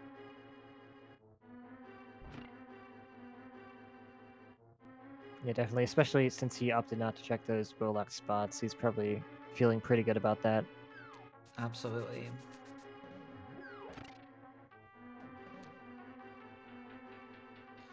Okay, so jkoper also opting to go with the Ganon and flash strats here.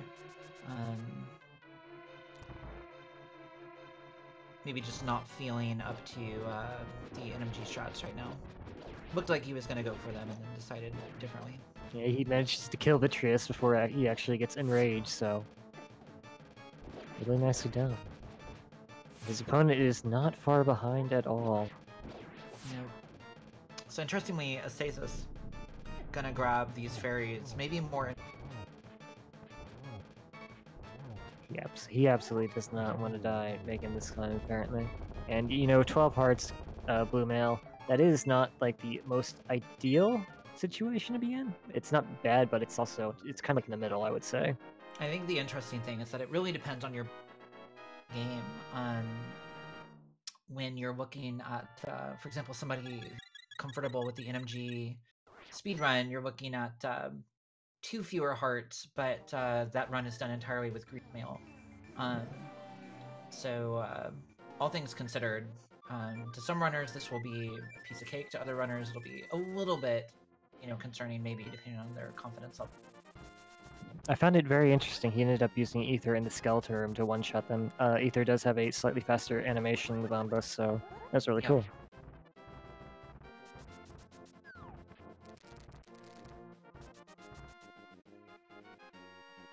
jkoper is coming back for the Thieves Town big chest. Yeah, this is an area where, Asazas made, I hesitate to even call it a gamble. Definitely, you made a bold decision to head up straight to GT, and it's clearly going to pay off for him pretty big. Oh no, Qirn is going to GT, but he does not have the bow. Yeah, that's going to be very unfortunate for him, because we know obviously he's not going to find it, so he's going to end up, if I had to guess, clearing the vast majority of GT, looking for that. In his favor, when he does get the bow, he will not have to actually look for the Gen's Tower big key. He won't have to worry about, do I go into Pod or Eastern or anything like that.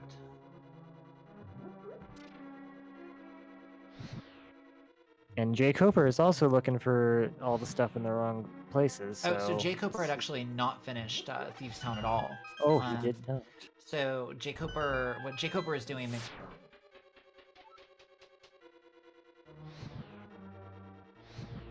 Yeah, this does make a lot of sense, and really, just putting off Thieves Town forever, somehow routing in the big chest in the first dip.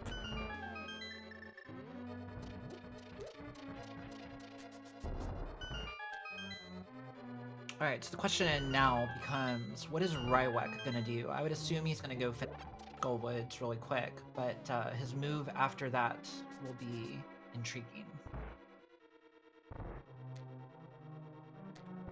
I feel like he'll probably just go check the Fat Fairy. That seems like the standard idea, and it doesn't take that long.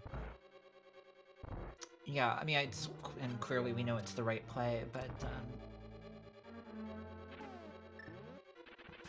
if he also makes the straight to GT gamble, that's yeah, that's also an option. Hopefully he does not do that, but yeah, I could definitely... It's not a bad play by any means at all. No, I mean, again, mathematically, what Qirn decided to do, is not a bad play at all. It's just not the right one in this case. And there was red mail right next to the big key. Well, right, well...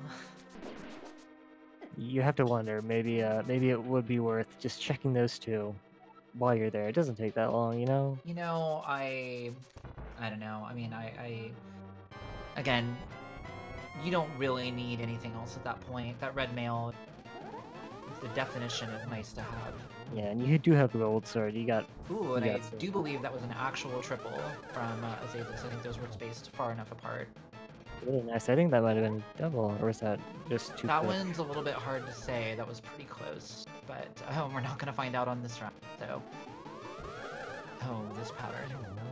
What a nice pattern you got there. And yeah, so I believe it was 3-2-0-1 for Asazas, so quite nice Agatu, actually. Very nice. Got a little bit screwed by the blue orbs there in the third phase, but... Counting down in the wrong order, but what you gonna do? Yeah. Right, well, here comes Ganon. Yeah, and Asazas set up for a very, very nice time here. Assuming no falls or anything like that, very, very... It's up to you on this Keysanity seed. jkoper making the same play that his opponent did. So Qirn has the edge right now. Yep. Qirn is, what do we think? 3 or 4 minutes ahead on doing the... yeah. Unfortunately, so depending on what order they do things in after they give up, this is still anybody's game in that race. And if Fat Fairy isn't the only thing they could do, and they have the Eastern Palace big key, they could go check that big chest. Yep. And some other stuff. Already on phase 3 is vsasazas.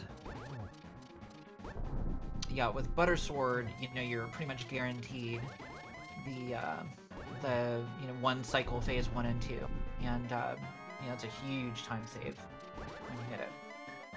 Just whack on Ganon, doesn't really, without any thought. Yep.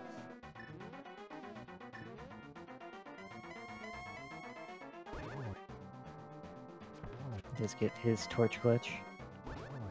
Yeah, going for the double, but that's a little bit hard to make a loop around him like that. It can be challenging. This might be double. There we Yeah, go. you got it. Alrighty, well, GG to vsasazas, our first finisher of the floor, and we'll get you his official time as soon as he walks through that door. So, with that, vsasazas has finished in first place with an official SRL time of 1 hour and 50 minutes flat.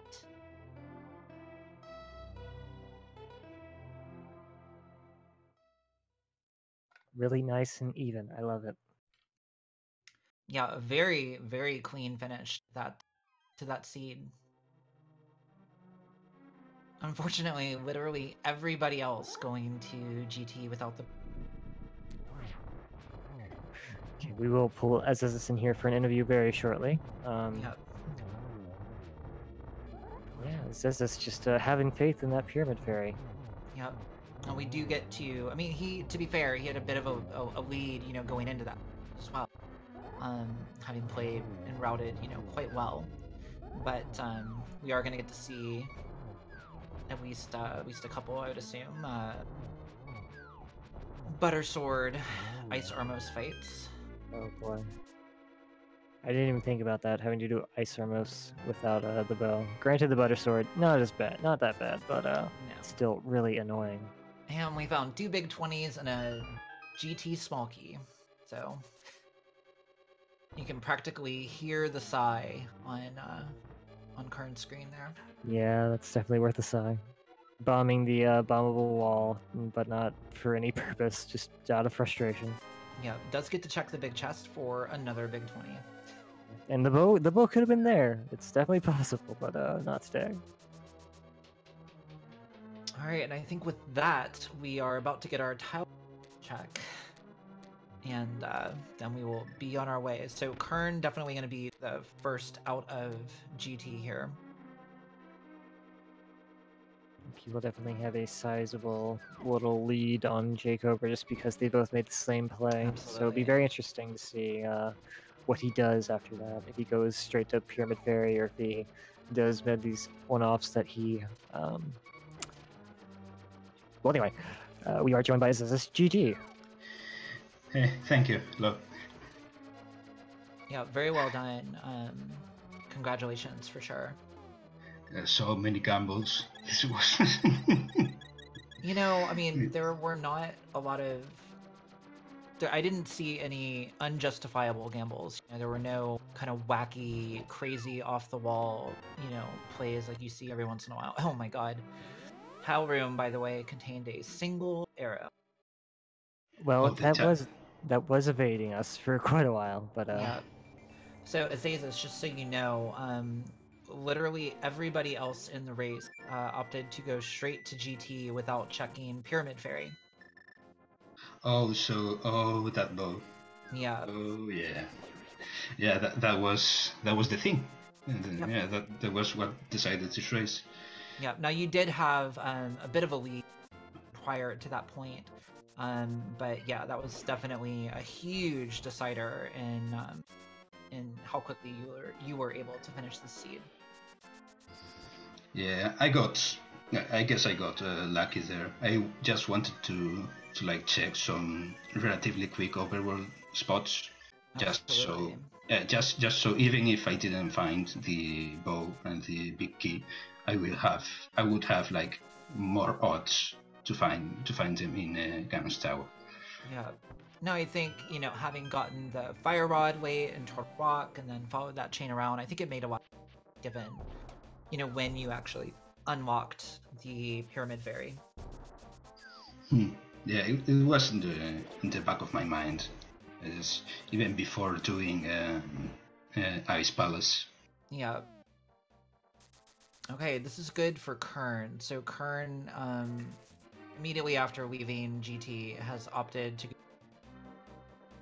so we know this is going to work out well for him, and he will already have that GT big key, so he knows he's ready to go. He can just head straight back up. So what did you feel? What are your feelings on that seed overall? Actually, I didn't feel like I played like as well as I did. Like I was really nervous all throughout for some reason, but I feel like going to Mr. Meyer kinda early and get the Bopos. No, it was Etherman. Pretty good because Turtle Rock literally unlocked pretty much everything. Yeah. Seems like that's always the way lately. Ironic that both Bombos and Ether ended up being in Mystery Mire. Yep. Oh yeah, true.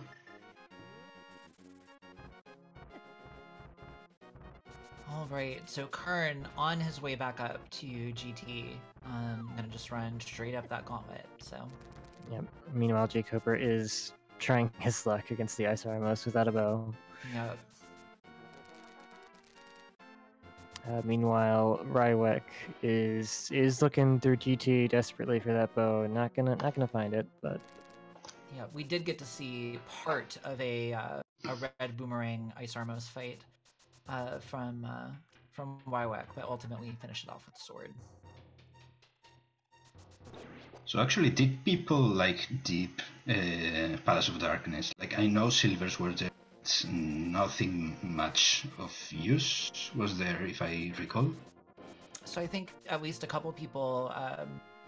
I mean, people definitely did one dip there. I think a couple people went back once, maybe. It's also possible, actually, I'm just confusing people's first dip. But I don't think anybody has gone and full cleared it. Because you can't, obviously. The real question is going to be whether anybody goes and does that after finding the bow. But since everybody went up to GT and got the big key before going to grab the bow, we're not going to see that today. Okay. yeah, jkoper going through Spike Cave. I mean, you're right here. You might as well roll this out. Yeah, definitely. Definitely. So, what would you say was the worst thing about that seed, if you can think of anything? Yeah. Let me remember. I took quite long to first get into the Dark World, if I remember correctly. Maybe I'm mixing with another seed I played. I don't know at this point.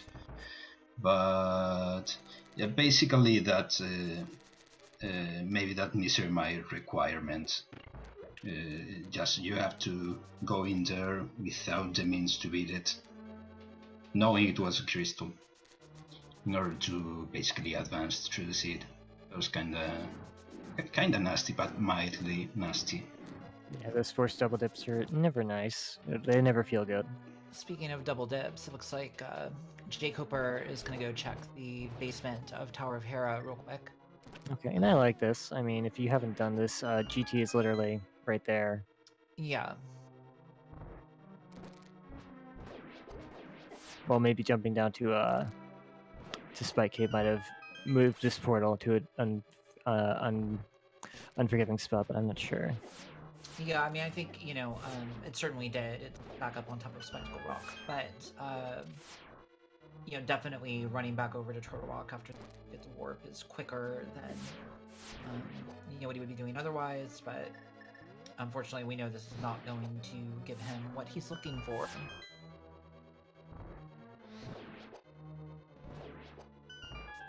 Meanwhile, his opponent is making their way through the gauntlet, almost at Landmola 2. Yep. Opting not to powder before the fight, and I don't blame him with red mail and silvers and everything crazy. Well, did they find powder? Oh no, they actually didn't. It's a good Okay, well, point. I guess that's what we're missing in Pod and Eastern. Yeah.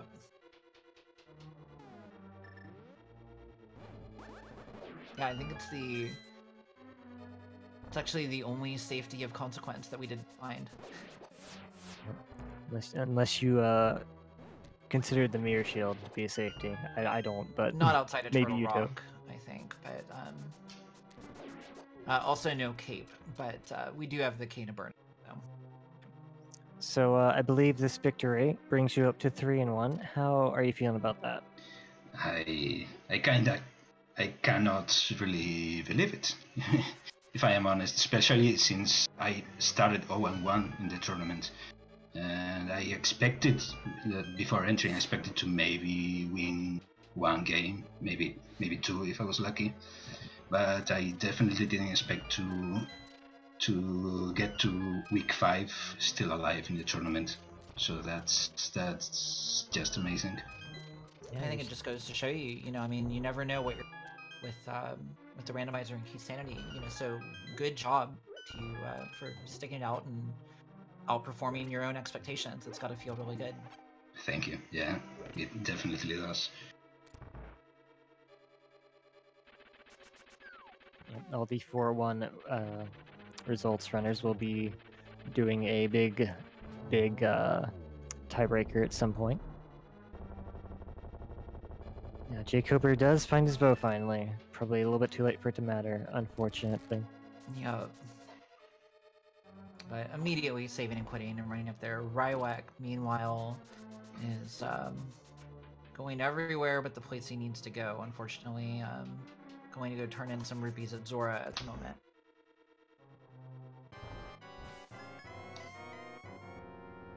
Somehow on jkoper's stream, Qirn was in the Old Man Cave, but now he's in Aga 2. Not sure how he managed to accomplish this, but... Getting a 1-1. Oh, and getting a nice double there, I think, off of an unfriendly pattern. Yeah, that was a nice little 1-2 there. So that's... Oh, there we go. Yep.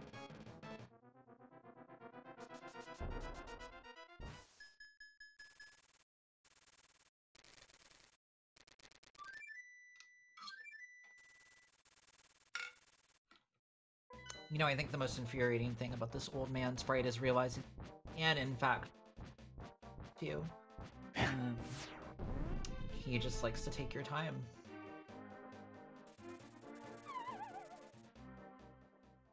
Well, I mean, he is saving high roll, at least in Qirn's seed, so maybe we should cut him some slack. I mean, that's fair. Alright, here we go on Ganon. Gonna have an even easier time than you did as this because he has the red mail. Oh yeah, that was actually kinda nasty of this seed. I completed the game with 12 hearts. That's relatively low. Red mail was actually right to the left of the big key Yeah. in Ganon's tower. Of course it was. Of course it was. But yeah, I just didn't feel like checking it. I had a small key to go up, which, and I already have the golden sword and the like. So I was, and silvers. So I was pretty confident about that. So your opponent, Rywek, unfortunately checked the Eastern Palace big chest before going to the Pyramid Ferry. Oh. But yeah, in the end, this turned into just an item hunt, and there is just a factor of luck. Qirn getting like every shot off during one torch cycle. He does take down Ganon. Yeah, very well done. So GG to Qirn, who has finished across our runners here in second place with the official SRL time of 2 hours, 3 minutes, and 39 seconds. But he is our second winner today, as he's the winner of this race with jkoper.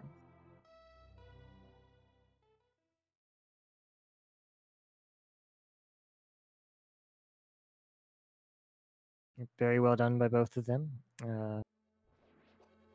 Qirn making the right play right after his mistake going into GT without the bow. Yeah. Well, so that was really well done by him. Qirn will be joining us as well, so we'll get them in here for you guys in just one moment. Yeah, Rywek unfortunately now checking the Thieves Town big chest, I believe. Wow. With 4 racers, somebody had to pick the darkest timeline. Yeah. That's just how it works. Exactly. Yeah, maybe he just forgot about the spot. It happens. Okay. Hello, Qirn. GG. Hey there, thanks. Yeah, well done on making the relatively quick decision to go to Pyramid Ferry after not finding what you needed in Ganon's Tower. Yeah, that was a pretty trolly location, and I was my stomach dropped when the bow was not in Ganon's Tower. Where's jkoper at? He is making his climb the gauntlet. You walk into the second torch room in GT. All of you except for vsasazas ended up going to GT and just betting that the bow would be there. I figured once I found the bow, I figured that vsasazas or vsasazas just decided to clear the Fat Fairy first. Yeah. That's exactly what they did. Yeah, which is a good call too. I mean, if you're right, then you're right by like 15 minutes or something, you know. Mm-hmm. But yeah, good gamble on their part. That was the weirdest Ganon fight I've ever had. Yeah, did you really like getting all 4 shots in like one torch cycle? I've never done that before. That was bizarre, and I didn't even get a double. Like, but I still killed him in one torch cycle. It was bizarre. That was amazing. So what did you think about that seed overall? I felt like it was fairly. I mean, it opened up really early, so it was very open. But the seed eventually bottlenecked you. So in a way, it was also very linear in that regard. So I wasn't so worried. Like I cleared a lot of overworld very early on, which had me a little bit worried. But once the seed bottlenecked again, I felt really confident because I think I cleared the overworld pretty efficiently. So yeah, I think that's what it was about. This seed is like efficient overworld clear, and otherwise it was like just execution. And then finally, of course, like making the right call on that bow location. Yeah, this was one of those seeds where I don't think we saw really anybody doing something that didn't make sense at any given point. For them, it was just a question of whether it was the thing that worked out or not. Alright, so unfortunately, Rywek found his bow in the Pyramid Ferry, but it looks like he decided to go ahead and forfeit the race at that point. But hopefully we'll be getting him in here shortly. Yeah, I mean, it's understandable. Your opponent's already finished. It was in one of the last locations you could check. You might not want to feel up to doing the GT climb at that point. That can definitely, you're kind of done at that point, just mentally. It's a lot. Okay, well, Rywek did decline to come, saying they need a break and a drink, and I can understand. Yeah. Very, very understandable. Meanwhile, jkoper, our final runner, is on the Ganon fight. Yeah, I'm gonna make quick work of these first 2 phases with that butter sword.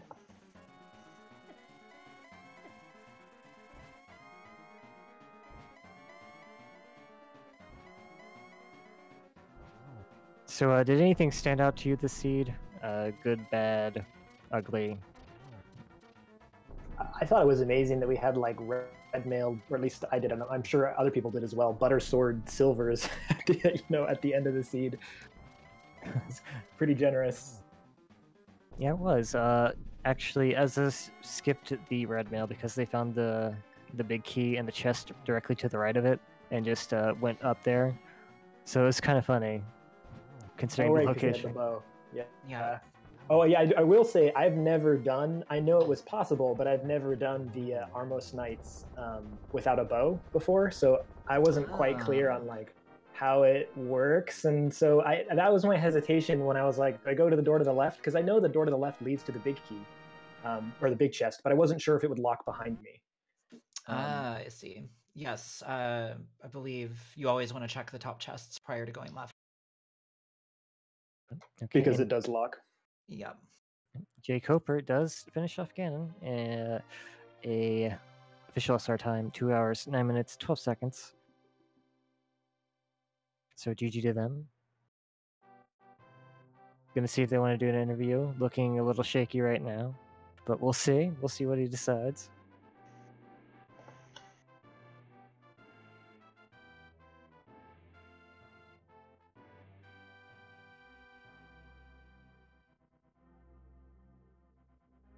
But yeah, as you said, the seed opened up quite a lot really early, and then bottlenecked right there at the end, like kind of like a funnel. So it was really interesting to see the decisions you guys made throughout the race, as it opened up and just cracked open, finding that Titan's Mitts. Yeah, did everybody go to Swamp early? No, you actually went there right away, and then we were calling for that because the items that you got definitely hinted at it, but the other three put it off for quite a while, I would say, compared to you. Okay, well, it seems like jkoper wants to take off the headphones and relax a bit. That's understandable. Yeah, very understandable. I think, unfortunately, I believe both of these races, 2-in-1 races, going into this. So our two winners today get to carry on, and we'll be aiming for that 4-in-1 finish to be able to participate in that big race-off for the last few spots in the bracket stage.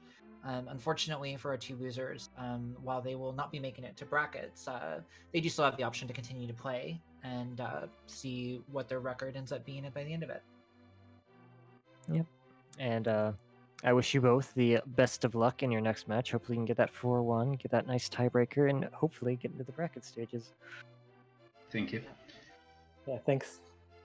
Yeah, good luck to both of you. And we haven't been reminding you too terribly much during the race, but if you enjoyed what you, be sure to give our runners a follow. All of these guys are running the game a lot, and especially during tournament season. But show them some support, give them some love. We've got a great community. While we're talking about showing love, I'd like a special shout out to our trackers and our restreamer. They're always behind the scenes making this stuff work for you guys, and it's not always the most glamorous work, but it has to be done. So today we had the Dude and Jixen doing tracking for us, and we were being restreamed by none other than the one and only Willard J. Bradley. So definitely show them some love. I've been Emo Sorrow, and I've been very, very, very happy to compete with Maul. So thank you very much. I hope I said your name right. That's fine. Whatever, it's fine. But yeah, I had a lot of fun commenting this race too. It was really, really interesting to watch and talk about with you. Very cool. All right. Well, thank you guys for watching. Thanks again to our... And we will see you guys soon for more Keysanity action. Have a good night, everybody.